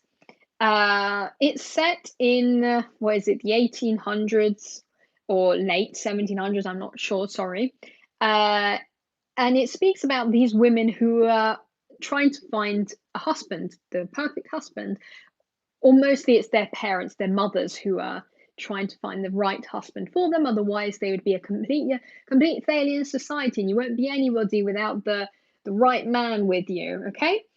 And so there are all these different ties, and this girl is trying to convince this other man, and the people are being how do you say it, when being ghosted, as we would say in 21st century language. And above all of this, there's this gossip. I don't know even how it was. This gossip magazine thing that's going around with all the gossip of these women. Okay, that's just how it is. And the protagonist obviously gets with the hottest guy that everybody wants, and they have a lot of sex, a lot of very explicit sex, and that's the series. I actually thought it was going to be worse. I didn't. I wouldn't say I loved it, but it could have been a lot worse if you take it for what it is. So just this gossipy teen love romance thing. It's pretty good. It's like there was like a huge production. There are plenty of famous actors in it. The costumes and everything were very well created and detailed and everything. It's just the story that's bad, like if that makes any sense. But anyway, moving on. Because we were speaking of Gary Oldman, there actually is another film I watched called Tau, Tau, in which a woman is kidnapped. She is a science fiction film on Netflix. She's kidnapped. She is held hostage in this house by this mysterious guy. He's doing all these experiments, and the only other living thing in the house is Tao, who is an artificial intelligence voiced by Gary Oldman. And that's that. They say that this artificial intelligence plays an important role in the plot, in her entrapment in this house. She's the only this artificial intelligence is the only thing she has an interaction with, and so obviously it plays a role in how the story evolves. I'll leave it at that. There are a few comments here. We're Phoenix. Exactly what you said about my last comment. I've been trying to send a super chat response, but it won't go through for some reason. I don't know why I don't see anything here, but if you do, thank you so much, really. That would be so kind. Horror films mostly make me laugh. Yeah, depending on some of them do when they're kind of ridiculous. Hi from Milan, bravissima, mi piace molto il tuo canale, ti ho scoperto tramite Tristano. Grazie Paolo, grazie. Almost a lot of real Phoenix roles went to Leonardo DiCaprio, which kind of helped his career. Um, true. True that apparently back at the time the two were sort of they were sort of always together in because they grew up they were more or less the same age, if I wouldn't say exactly the same age. They were in the same environment. They got into the show business more or less at the same time. Their big roles came out at the same time. I actually have like his biography here. I read it, and it did say that when he died, like I don't know the actual number of what passed on to him or not, but when River Phoenix died, like the cameras just turned around. Okay, Leo, your turn, which was kind of nasty. I also think that a lot of people have said, they've said about, I've got to say this, I can't say his name. I never managed, Joaquin Phoenix, I never managed to say his name, the brother. A lot of people said that he manages to put certain things in his movies because of how he grew up. A lot of people said that what happened in his life affected him in a way that then passed on to his artistic expression. It's the take your broken heart and turn it into art concept of you went through a lot of stuff. Instead of just wallowing in self-pity, you transform those feelings into art. That's why they say Joaquin is good at portraying these very deep, meaningful things. Maybe he would have been good anyway because, for example, he was there when his brother passed away. He was the guy who actually called the ambulance, and while he was dying, you can hear all these recordings. It's a thing that if it doesn't happen, I don't know. It probably affects you in a way that nobody can really understand. But yeah, I just watched the Moonwalkers movie again recently. It's so funny. It absolutely is. Yeah, yeah. I just watched the miniseries Devs a week. It is quite good. An Alex Garland production. I know. Watched the miniseries Devs a week ago. Oh, sorry about that. I really can't read without my glasses, but I haven't heard about it. Moving on. Otherwise, I will never end this. There is the Map of Tiny Perfect Things, which is one of the many time loop movies which are being released at the moment. Maybe it's because we all feel like we're in a constant time loop. 2021 is just a copy paste of 2020. So we have these time loop movies. Now, some people have described the Map of Tiny Perfect Things as basically Palm Springs but make it teenager. And I kind of agree. Basically, it's the story of this teenage guy who doesn't even really look that teenagey, who is stuck in a time loop. He's reliving the same day over and over and over again. He obviously gets bored and he's trying to do all these different things. One day he randomly meets this other girl who is also stuck in the time loop, like somebody else who knows about all of this and who's also going through the same thing. And so they get together to get out of the time loop. They do all these weird things to try and get out of it. It's good. It's good. I would rather recommend Palm Springs. But if you have somebody maybe younger in the family, you don't want to watch Palm Springs, which is a bit more adult, then yeah, The Map of Tiny Perfect Things. Okay, then I watched Onward, one of the latest Pixar, I think, is it movies? Yeah, Disney Pixar animated films. It was like a huge thing. I'd never seen it. I watched it, and I can understand why it was so popular. It's a pretty good movie. It's set in a sort of magical world. Every character has is like a character from mythology, if that makes sense. You get all these like elves and everything. And manticores, is it? And these two brothers, their father had passed away years, not banned in some countries, but shadowed. I don't know how to explain this, because in some countries they get a bit odd when it's magic. Like, I know even the Harry Potter films were a bit seen in a bad way in some countries where there's a strong religious presence or a strong atheist regime. So yeah, I know. And then also one of the characters, some people thought there might have been like gay references, and in some countries that isn't accepted. And so I know in some countries this didn't perform well or it was hidden, but it's a great movie. It really is. Okay, next one instead is a movie I would not recommend. The Kissing Booth. Yeah. So The Kissing Booth is basically one of these big new teenage romance movies together with To All the Boys I've Loved Before saga. These movies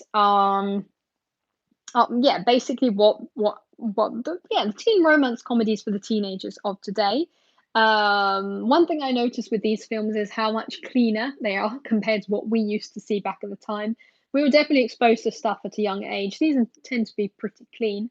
The Kissing Booth is the usual story of a love story.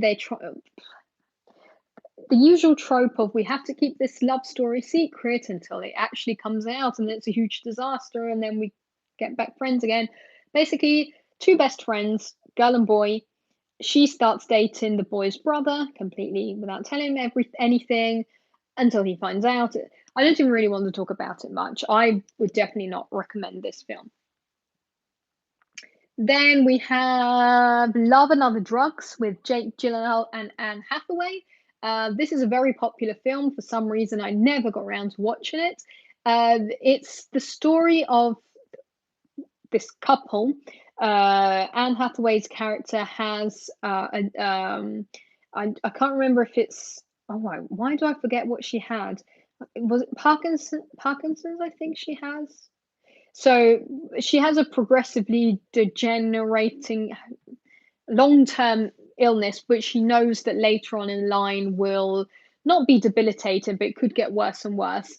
And he instead works in sort of the pharma industry, and they meet through that and they develop a relationship. But then she sort of comes up with the ideas of maybe it's best to break it off now, because then later on down the line you would have to look after me and I don't want to be a burden. And then she's sort of depressed because of it. And there are lots of interesting topics that go into it while it's still being, your usual romance film. So yeah, pretty interesting.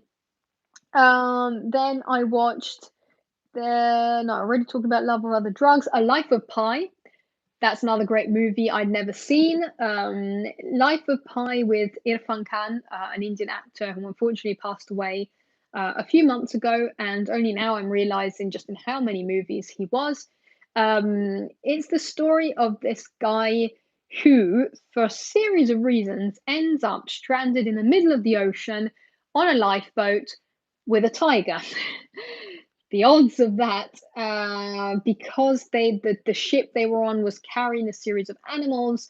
So when the ship capsizes or gets lost, he ends up on the lifeboat with some animals, including a tiger in the middle of the ocean, and it's all narrated by Irfan Khan. It's a pretty good story. I'm sad I haven't seen this earlier. It also has a pretty good cinematography. Last films. What is there? There is no Love and Other Drugs. Oh, Marwa and Marvin. I can't remember how to correctly say this. This is a great movie, actually. I'm sorry I can't remember if you pronounce it Marwen or Marven. This is the story of a guy who suffers from post-traumatic stress disorder and from all a series of, mental issues and anxiety. He's struggling with a few things. And his way of it's a bit in the Walter Mitty style. His way of getting out of these situations is through these these miniature figures he creates, and he creates this whole world, and he sees himself as these characters, and he envisions other people in his life as these characters. It's really good, and it's a really good analysis of mental health, which I think is an important thing, which in many years has been depicted in the crazy manner, scary, crazy, bad, sociopath manner. Then reaching the end, right at the end, I put this because context as to why I watch these films. Right at the end of February, on the last day of the month, the 28th, was my birthday, and I decided to watch Twilight again because I like Twilight. Yes, we all have our guilty pleasures. We all have that one trashy movie we like to rewatch over and over again. For me, it's always been Twilight. It is one of the films I've seen most times. A lot of people have said it's trash, but it's our trash. um, you probably have heard about Twilight. I don't really need to explain too much about it. Actually, that same day I watched Twilight and New Moon, which is the second film, and then in March I watched the third and fourth film.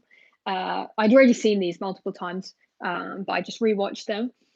Twilight is it was based on a book, and just to give you some context, this book was meant to be a 50 Shades of Grey fan fiction, so that was the base content. In Twilight, there's this love story between a vampire and a human. The vampire is Robert Pattinson, and the human is Kristen Stewart when they were youngsters. It is very emo, very dramatic, very I would give my life for you, and blood and death and honor and all these things. Actually, this makes me want to rewatch it again because I had an imprinting with this film, because when I was a teenager in high school, I didn't have that many friends. I still to date I'm a bit stick to myself, and I was very into the emo scene and being moody and on my own with my headphones. Years later, I found out that people in my life actually remember me like that, just angry on my own with my headphones and my zebra printed t-shirts.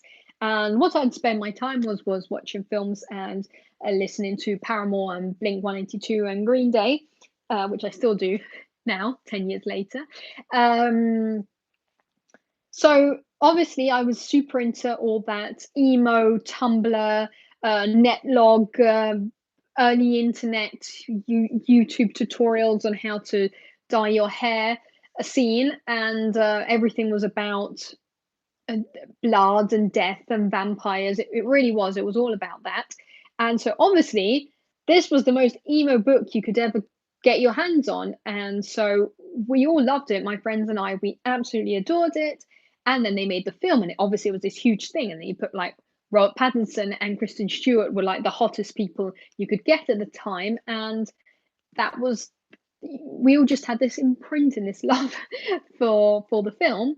So now it's when I rewatch it, I just get all these memories back, and there's so many wrong things with it. The more I watch it, the more I think, Jesus Christ, why did they do that?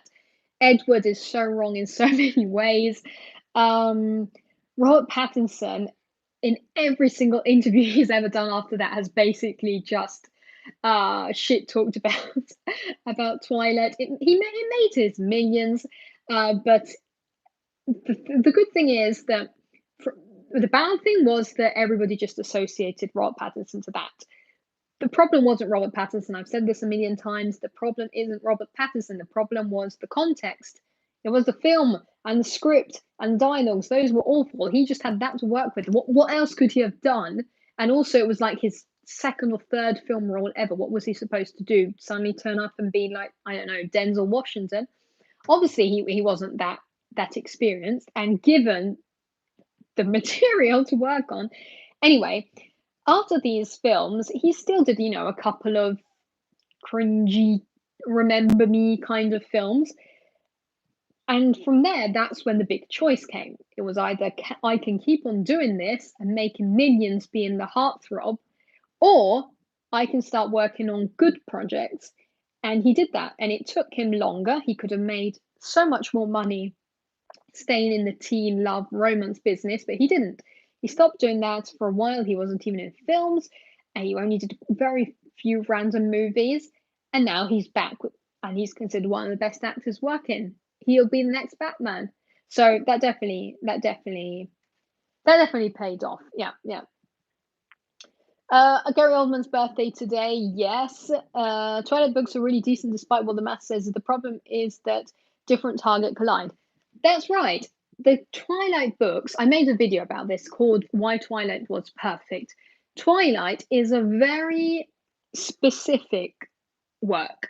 This book won't work if you give it to a 30-year-old person, a 30-year-old guy who has a completely not even no or a 20, even a teenager today. If you give this, because it's not even a teen, if you give this to a teenager today, they won't appreciate it in the same way, because what goes today, what works today, is a completely different thing. Take away the books, they might not, it's more into like visual things now. So films and series. Say you gave them the Twilight film, some of them might like it, but it's just not their aesthetic. There's nothing wrong with that. Every generation has a different thing. If you gave this to the generation before ours, they wouldn't like it. It was precisely that genre worked precisely in our time, because it was the perfect emo time. The music was like that. Everything you could find on the internet was like that. It was like the Ponzi pictures of like graphic pictures of people like cutting their heart out and giving it to somebody else. It was about the goth makeup and the emo wristbands, and we all had to be about sad and talk about self-harm, even if nobody did it. It was just the concept of it. So obviously it worked fine, and it's also this epic love story, but it won't work with somebody who's not into that. It just won't. It's not an evergreen topic. So only that's why now I still enjoy it, because it just reminds me of those good times when I was in high school, and that's the only thing I did. And still today, I'm like that. Still today, it's the early 2000s pop punk music and movies and the band T-shirts. Nothing has changed much, which is good, I guess. Because also, what I was thinking about in these days, and then I'll sort of get to the end, because we've been going always not 2 hours, nearly 2 hours. Yeah, so I need to take a break and we can recoup another time. What I was thinking about in these days is how people have started to become embarrassed about their passions, which is a thing that I hate so much. If you have a passion about something, if you enjoy something, why should you be ashamed of it just because it's not what goes at the time? I could come on here and start saying that I absolutely hate Twilight because that's what people want to hear. People want me to hear me saying it was absolutely awful and I didn't like it, but that's not true, because I do like it. I actually, talking about it made me want to rewatch it tonight. I might do that. I have the new Twilight book on my Kindle also. I still have to finish the last part of that. And there's this thing going where you just, and I think it's how social media is structured today, that if you follow, there've always been trends. There's always been trends. But there's the way social media works today is that if you follow a trend, you will get more visibility. It is more likely that you will be seen by other people. Say on TikTok, it's more likely if you'll be seen by other people if you do what other people are doing, just because of how the algorithm works. If there's a trend and you follow it, it will go with the trend. If you do something niche, it won't be seen. Whereas back at the time, there were all these different niche groups. There was all like the emo group, there was all the metalhead group, there was the preppy group. Everybody had their own thing. Now it's just this one big popular mainstream thing, and then the other smaller independent people. So if you're a teenager, you're going to, and when you feel like you need to fit in, what you're going to do is try to express less and less your own, what you actually like, and you're going to try and express what you're going to fake it basically and express what everybody else likes. I've seen this happen with teenagers close to me, where they will say, oh, I hate this, just because they have to say it, which we've all done as teenagers. But anyway, you see what I mean. I think there has to be this movement of actually being proud of what we like, whether you think it's embarrassing or not. If you like it, what's the problem? And this is what I was saying. I did a live stream on Instagram like about a week or two ago, where I was saying here on YouTube, there is a way of becoming huge. And if I went on here and I started talking about topics I'm not even necessarily knowledgeable about, or that I'm not even particularly interested in, but which make a lot of money, you just get more attention, you get more views. If I were to talk about Marvel, and I would make these videos, a lot of videos, a lot of bright, colorful, hyped up videos about Marvel, I would be, I don't know, getting more back from YouTube because that's the trend, that's what works. But I don't do that because I don't know that much about Marvel. This is just an example. Marvel, how it could be Game of Thrones, how it could be Harry Potter, and whenever there's the trend of the moment, right? But I don't do that because I'm not knowledgeable about it. It's not something I'm passionate about. And that's why I end up talking about Manchester by the Sea, which is the film I always have to mention, and A24 and Lucas Hedges and Pattinson and all this stuff. Um, and you see what I mean? And you can definitely tell when somebody is passionate about something. And so I'm not going to hide that I like the Twilight films, and I'm not going to hide that I don't know anything about the Marvel movie. Not anything, I know a bit, but you know what I mean. So that ties into, yeah, all these Twilight things and everything. So if you're really passionate about something, don't care if it's not what's going at the moment, because in the long run, your passion is the thing that will bring you to where you are. I've been working on things for years. This is also why I'm not always online. Unfortunately, I wish I could be more online, but I'm busy in my personal life because I've been doing things for years which might not have been the biggest things, but now have brought me to bigger projects, if that makes any sense. So this was also tied to the Justice League video yesterday. If you've seen that video, otherwise I'd recommend watching it. At the end of it, I talk about how I've always appreciated you as a community, because a lot went down in Justice League, whether you like it, whether you don't like it, whether you like Snyder. Basically, the whole internet realized how toxic certain groups are, how toxic certain fandoms are. People have been bullied into deleting their social media. Kelly Marie Tran from Star Wars was bullied so much because people hated her character that she deleted all her social media. There was a live stream a couple of days ago. Luckily, it's been taken down from YouTube after we all complained about it, because these guys were talking about Zack Snyder. And if you didn't know it, Zack Snyder has a few Asian children, one of which committed suicide, and that is why he left the Justice League project in the first place, why he came back. The whole new film is dedicated to her. There was some Asian crimes against Asian people in America. On that same night, these people went on to talk about Zack Snyder. 2 seconds later, they said, "We haven't killed enough Asian people," lined them up against the wall and gave me a Tommy gun and imitated the killing. And I'm like, how can you be like, how many brain cells do you have? And it just got worse and worse and worse. And so people have started to realize that hate isn't necessary. And I thanked everybody who follows me, because I've always felt that we've always been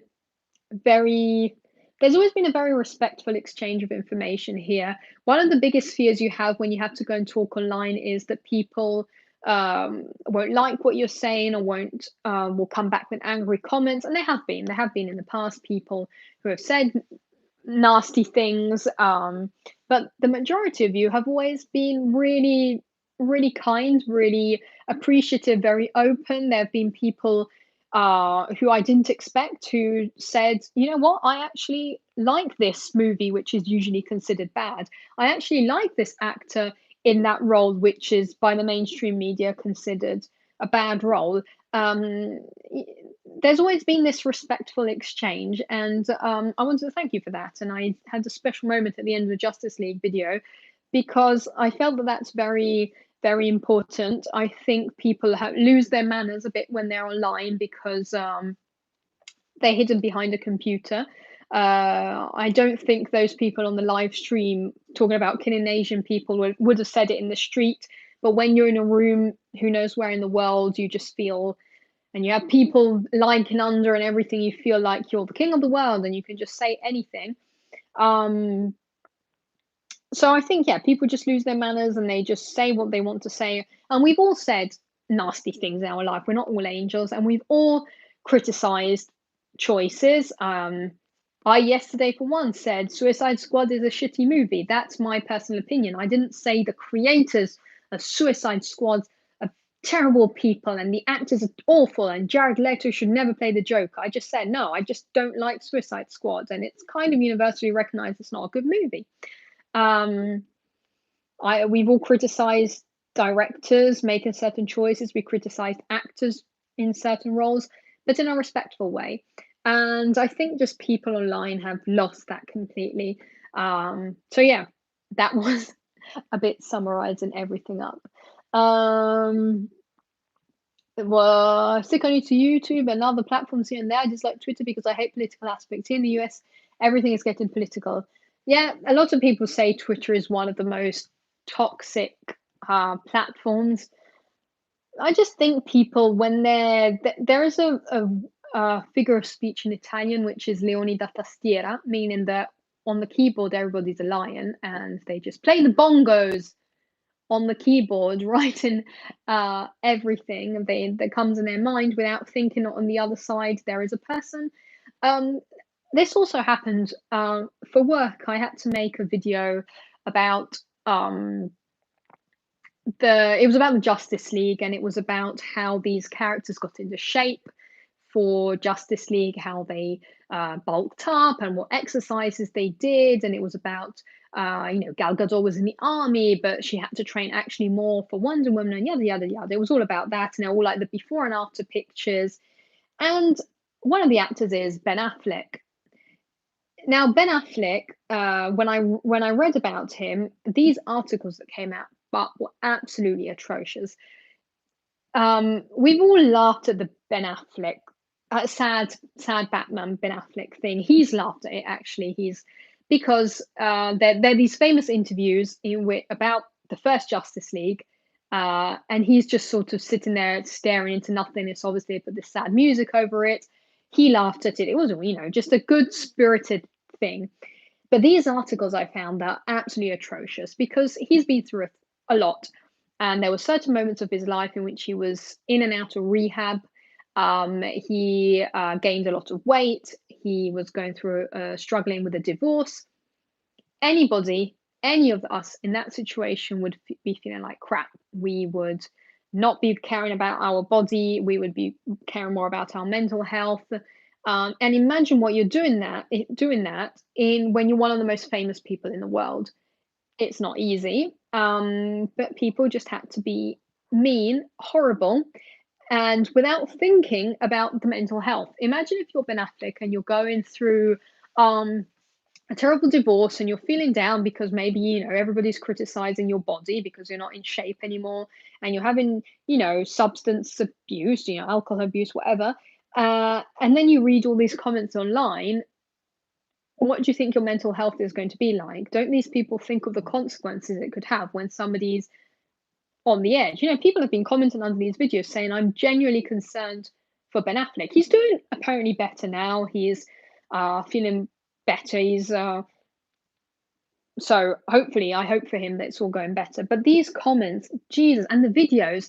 There was this one video which really struck with me, paparazzi video when he was going into rehab for the countless time. So already that there's no shame. There's no shame in being cared for in a facility for addiction. There's nothing shameful in that. It's actually a responsible thing to be looked after. And but obviously you feel down in that moment, and so he was at his house, and the paparazzi took these pictures of him having a lot of alcohol ordered to his house. So maybe it was like the last thing that made him tick. And his ex-wife, Jennifer Garner, who obviously cares for him, even if you're divorced or whatever, if you've lived and loved a person for years, you're still going to care for them. She came over to the house to pick him up, to take him to rehab, and paparazzi were out there just like, yes, he's going to rehab again. Um, and she came out and she was like, guys, can we have some more respect? And, it's a tough moment. Obviously, they didn't care. Not only before going to, like, on the way to go to rehab, they stopped at a fast food place and they picked up some food. And Jennifer Garner is in the front of the car. Ben Affleck is sitting in the back. He's bawling his eyes out. He's screaming, not screaming, but he's saying something really angrily. He's obviously just angry. And the paparazzi are like, Ben, Ben, and taking photos of him. Jennifer Garner gets back in the car with a bag of food and does the thing everybody would do. If you're in the front and you have to pass something in the back, you'll just do that, won't you? You'll just pass it. What did the headline say? Oh, his ex-wife can't even look at him in the face. Look how disgusted she is as she passes the food. Fast food. He's actually eating fast food, the fat pig. He's eating fast food before he's going to rehab again. How bad his life is. And I was just like, I can't believe this.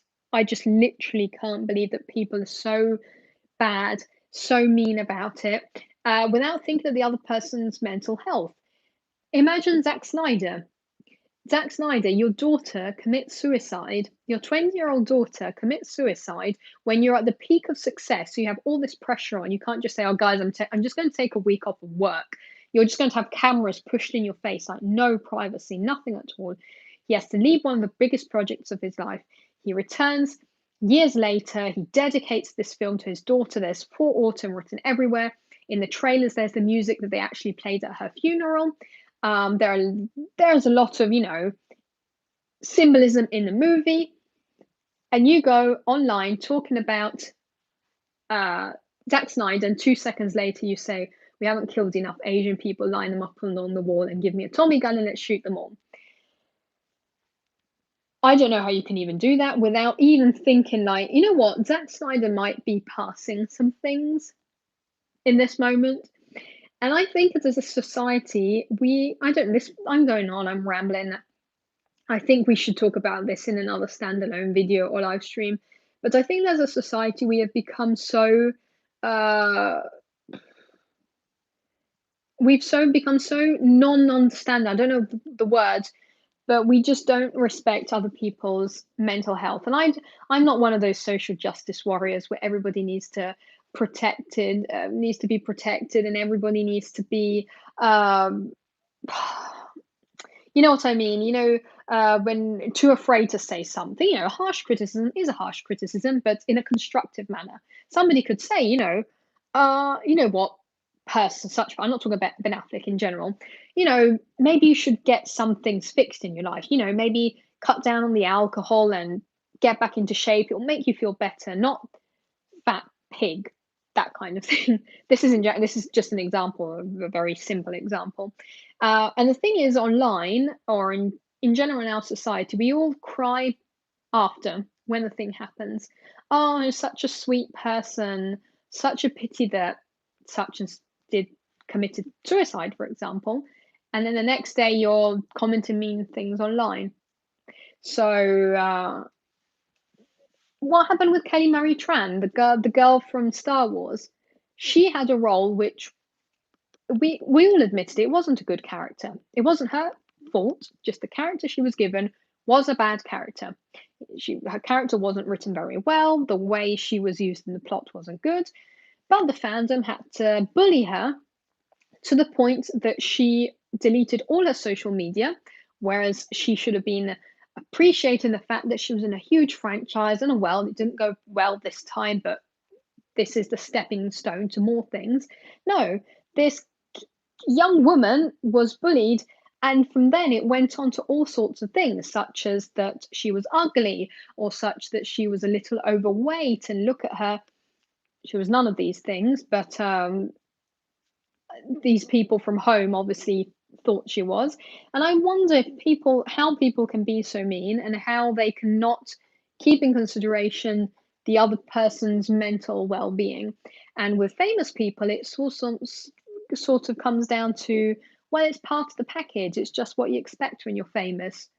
So I'm famous, so people just have to insult me.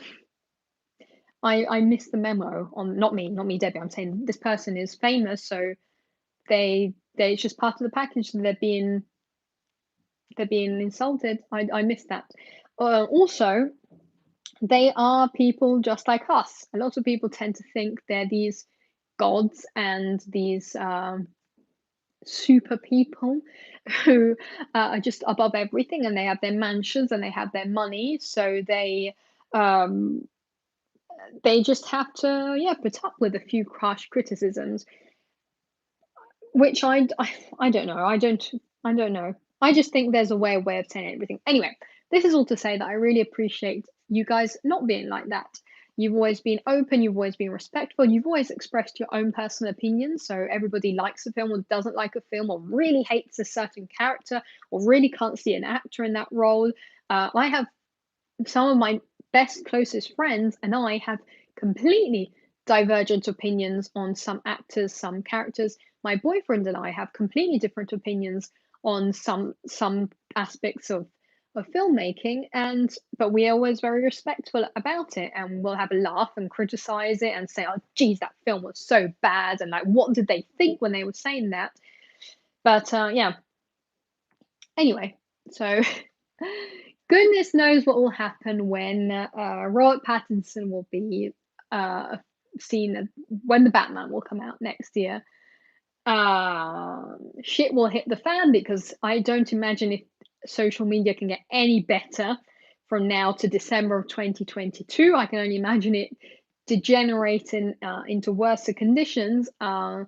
So who knows what will happen when the first images of Batman talking and they'll say how bad he is because they'll just say it even if he is good because he's Robert Pattinson and he did Twilight 10 years ago, so he shouldn't deserve anything ever for the rest of his life. And why did Jared Leto even bother being the Joker? After all, Heath Ledger was the Joker, and I just can't stand these things. Like, I just can't. So, anyway, so coming back to us, yeah, I think there's a few comments I didn't read. I saw some black things popping up. Let me see. Uh,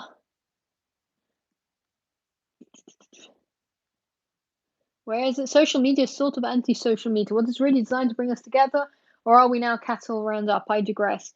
Yeah, social media. I don't know if you've seen The Social Dilemma. It's a great documentary. I would recommend it. I obviously spend a lot of time on social media. We are on a social media platform talking right now. I work on social media, so I had to spend a lot of time on Instagram, on Twitter, on Facebook, and everything. Because when you work in the entertainment industry, you have to. It's just part of it. But as users, it's become nasty. It's become where our reality isn't enough if we're not validated online. And the thing myself and some of my friends have noticed is that even if for a few days you don't really use social media, not that you completely cut off of it, but say for a few days you're so busy that you only open Instagram a bit before going to sleep in the evening or something like that, you already feel better. It's literally like a drug. It really is. And as soon as you get off it, even if it's for a short amount of time, as soon as you get off it, it's like coming off of a drug. Like and after you will start looking back at it with disgust. I've done this when I've been off of social media for like a week. I only quickly glance at it in the evening, maybe Twitter or something. And I go back on Instagram and I'm just like, this is sad. I don't know if you see what I mean. I'm literally just looking at this stuff and I'm genuinely thinking, I don't actually care about this. And I'm here looking at it. Or stuff like TikTok, I will watch it and I'll think, oh, that's funny. Oh, yeah, I guess that's funny. That's funny. And then I realized I don't actually care about this. So, how I've been trying to use social media is following only a limited amount of people who I actually care about. I actually don't really follow anybody in my own personal life. I only follow my boyfriend, but like I don't theoretically need to really follow on Instagram, say, my brother, because I know I could walk to the other room and talk to him, if that makes sense. And so I only follow like certain like production companies or certain actors or certain funny people who I know I will enjoy their content when it pops up. Because watching like another 20 people doing a TikTok dance or another 20 people showing what they ate for breakfast is not something I'm really interested in. And you tend to think that you have to do that to be popular. Anyway, we are digressing more and more. Thank you, Debbie. Try, yeah, they think they're on touch, or I left the because I'm missing the context of the first comments now. Trailer for the Batman looks great. It does. Robert Pattinson really proved himself as an actor. Much respect. The Batman movie looks like it's going to be good. The tone looks like something I like, and I'm a fan of the cinematographer. I haven't really any trailers for films yet, other than Godzilla vs Kong. What's actually coming out? I'm glad Joey use YouTube for hobbies and learning stuff. I chill with my friends and don't even touch my phone. Uh, for who asked, for the trailers coming out, there are quite a few, not that much. It's mostly, well, there was all the Justice League stuff. There's series, most like Disney Plus stuff, like what's it called? Falcon and the Winter Soldier. There's Godzilla vs Kong, the new Mortal Kombat film, but it's mostly Netflix stuff that's coming out at the moment because cinemas aren't really opening again, or at least they opened in America, didn't they? They're not here in Italy, which I still think is stupid because you can go to church. If you're an 80-year-old person with a million pre-existing conditions, you can go mingle with another 100 80-year-old people with pre-existing conditions in the church, but you can't go to the cinema, where now by law, if you book a ticket, you can't book seats next to other people. Not that anybody would want to sit next to other people. You have to wear a mask throughout the whole film, and people will check. So, and there's like, the only time I went to the cinema this summer to watch Tenet, there were like 20 people in a 200 plus theatre room, but no, that has to be closed. But you can go to church. You can go to church, yeah. Anyway, I think I need to take a break, not a break, like wrap this up because this is going in a million different directions. My voice, if you can hear it, is starting to go away. So I'm starting to sound like a Simpsons aunt. But yeah, so all of this was just be yourself, just do your thing. Don't care about other people. If you enjoy watching TikTok dances on TikTok, that do your thing. If you no, it's all yeah. And I just wanted to thank you for being more, respectful and Johnny, $5. Thank you, Johnny. That's so kind of you. I suddenly saw this green thing pop up on the side. Could you help me figure out the names of 2 Italian movies that I used to watch with my father? If I describe them, then I mean, you seem like you'd be able to. Johnny, fire away. If I'm not able to, there are a lot of Italian people in the comments, and they'll definitely be able to help. So tell us what the description of the movie is. If it's something really old, I will have to ask the audience to help us, because there are Italians in the chat. So fire away. But yeah, so just always remember to not care about what other people do. The other day, I was thinking about the fact that when people say you only have one life to live. You do, and I don't think that 10 years from now you're going to care whether you actually told somebody that you liked the Twilight film, if you see what I mean. So, Johnny, we are here to help. Yes, Johnny, please tell us the description of the movies. Hopefully, it's not something super obscure like from the 30s, so we can't. Okay, the super trailer trying to send like an hour ago never went through. It did go. It did come through. It was back when we were talking about health. Wouldn't make sense now, probably. No, we still want to know. It came through. We want to know what films you want. Because then we were talking about Peace and La Vita è Bella. That's true. We were talking about the Italian films back then. So yeah, fire away the description. However vague it is, we will try. We can always we can always get the help of the audience or from or from Google. Actually, I don't know why I'm not that knowledgeable about Italian. I mean, I've seen like the big ones, but there are a lot of things I'm still missing out on. And I kind of want to get more into them because I'm here living in Italy. I am Italian, and I'm more knowledgeable on a million films from other countries. So yeah, actually, this could do. Yeah, Johnny, let us know. My wife does a great Marge from The Simpsons voice when she first wakes up. We laugh. Yeah, that's exactly how I sound like now. I sound like a person that's been smoking for 20 years.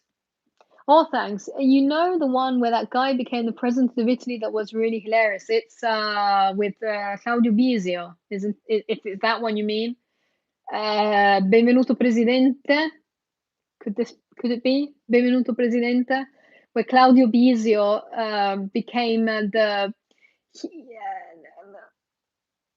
David? Thank you so much. Suddenly this yellow thing popped up. There's this green and yellow. Thank you so much. Thank you for talking about movies. See you all next time. Well, thank you for following and thank you for the donation. Sorry about my Marge voice. That's so kind of you. Yeah, no, it's a movie with Claudio Bisio. Yeah, I think it is Benvenuto Presidente that you mean, Johnny. It's he's called how is he? He's got a famous name. I don't know. Who was it? Oh, it's not Garibaldi. He's called. What's his name in the film? Well, he has the name of a very famous person, and a lot of people for jokes like write his name down in on the voting cards. So by Italian law, he has to be elected president, and he's just like a fisherman for somewhere in the mountains.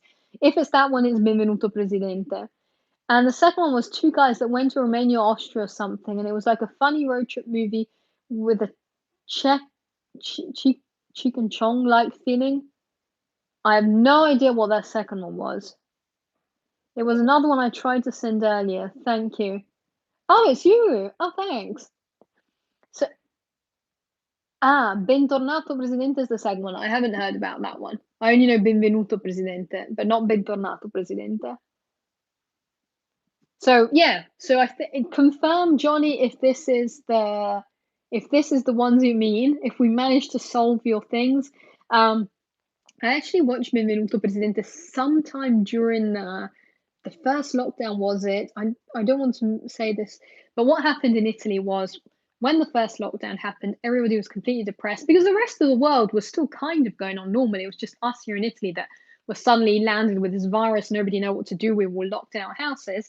So the Italian TV decided to pump it up with all the feel good stuff and all the Italian comedies. It worked because, that's what you want to watch. You don't want to, apart from when I watched Contagion and Apocalypse Now, and I got an anxiety attack at 3 a.m. one night. But that's what most people wanted to watch. You wanted this cheerful stuff. And so I think that's when I saw it on TV was because they were showing it along with like the Aldo Giovanni Giacomo stuff. So yeah, so Johnny, please confirm if this feels like a quiz show. Johnny, please confirm if that was the right answer, if we managed to make it through.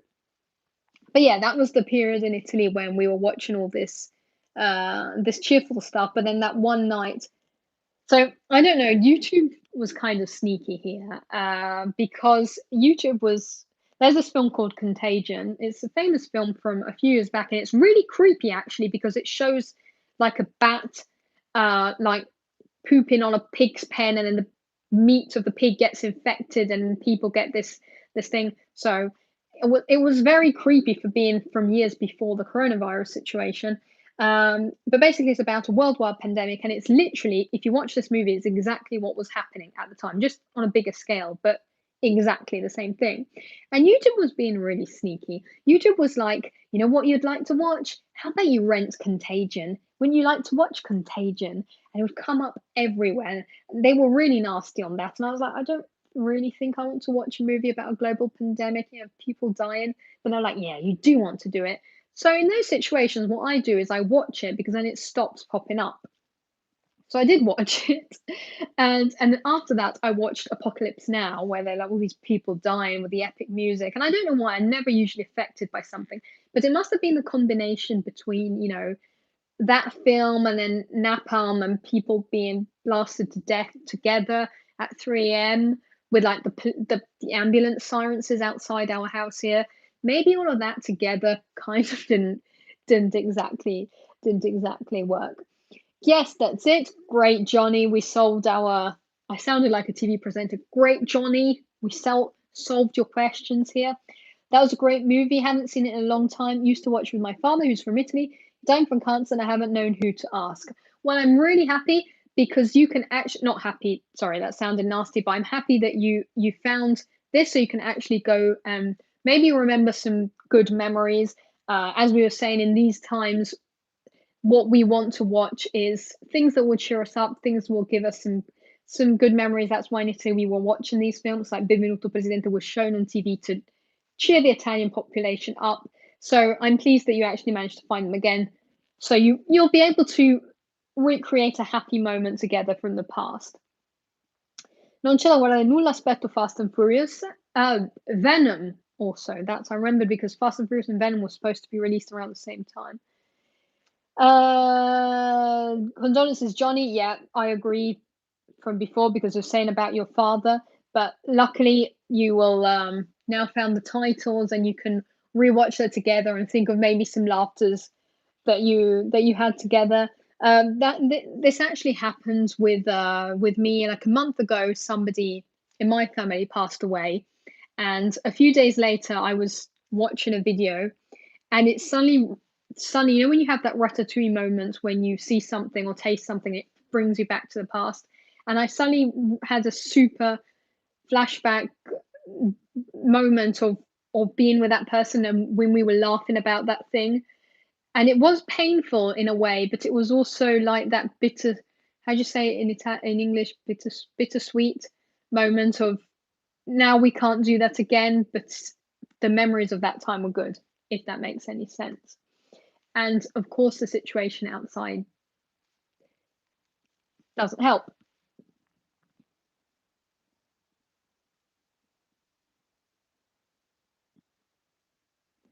Wait, because there's something I missed the second. I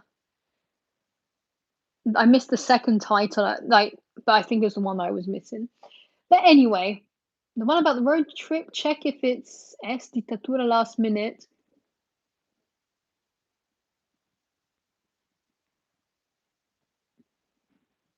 But yeah, I missed what the second. I thought it was Bentornato Presidente, but I haven't seen it, so I can't say about that.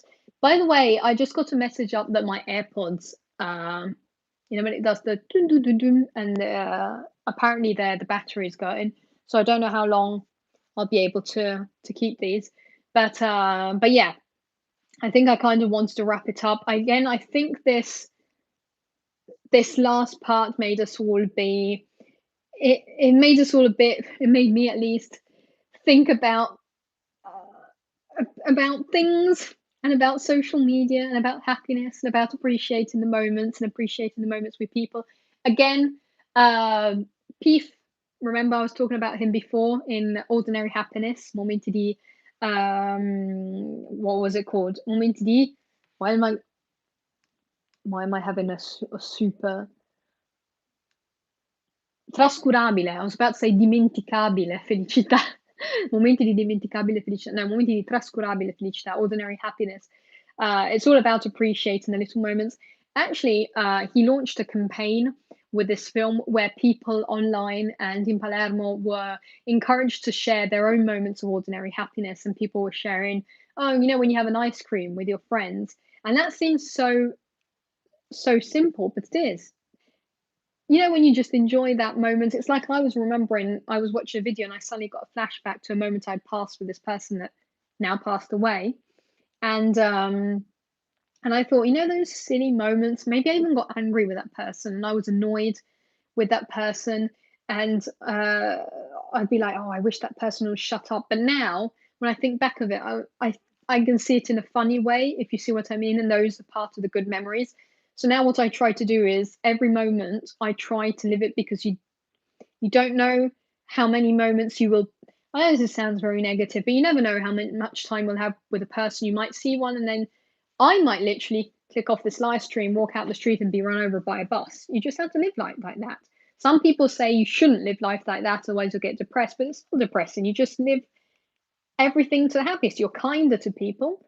You will be kinder to people because why shouldn't you be kind to people? Why should you be rude to them? You don't know what they're going through. You don't know what will happen to yourself, what will happen to them. Never go away angry from a house, because you never know when will be the last time you will go away from that house. It's not like when you're about to die, somebody's going to say, better be a bit nicer today because you're not going to see that person tomorrow. So just always be nice and always be happy and always be respectful and enjoy the moments. I went for years being the edgy, emo, depressed, sad person. I was about to say bitch about myself, but I shouldn't really say that. And I wouldn't enjoy things, and I'd just be complaining about things because it was what was fashionable. You had to be it was all about being the Lana Del Rey sadness. Life is so bad, and I just don't need to enjoy everything and my own joy, and I used to be like that, and then I realized I just don't like being like that, and I tried to enjoy things more, which ties into being more respectful and happy and all that good stuff. So yeah, my Marge voice is getting worse and worse. My AirPods have reached the end of their life, and we're at. That's not 2 hours. What's 1 hour? What's 1:46? 2 hours and a half. Pretty impressive. So let's be honest, Debbie. Well, I can't read from the computer because that's too small. Let's be honest here, Debbie. You'll be an affirmed movie critic only when you review The Lady by Lori Del Santo.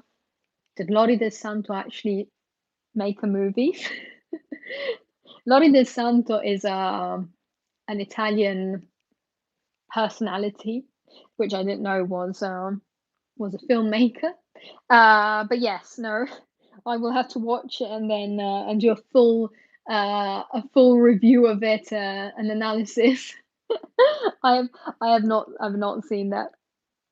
But yes, sum everything up. I hope you guys all have a great day or evening or Sunday, or if you're watching this 3 years from now, a good day whenever it is. Thank you, Christine. I totally agree with you about being positive and respectful in life. Yeah, that's the spirit. Anyway, so closing up, thank you everybody for joining. Thank you for the donations, the comments. Thank you for everything. If you want to see the Justice League review, it's up on my channel now. If you want to see some other videos, there are others. Otherwise, enjoy your day. Have a great day, everybody. I don't even know what I have to click here to get off now. Seriously, I guess it's just a big X. Okay.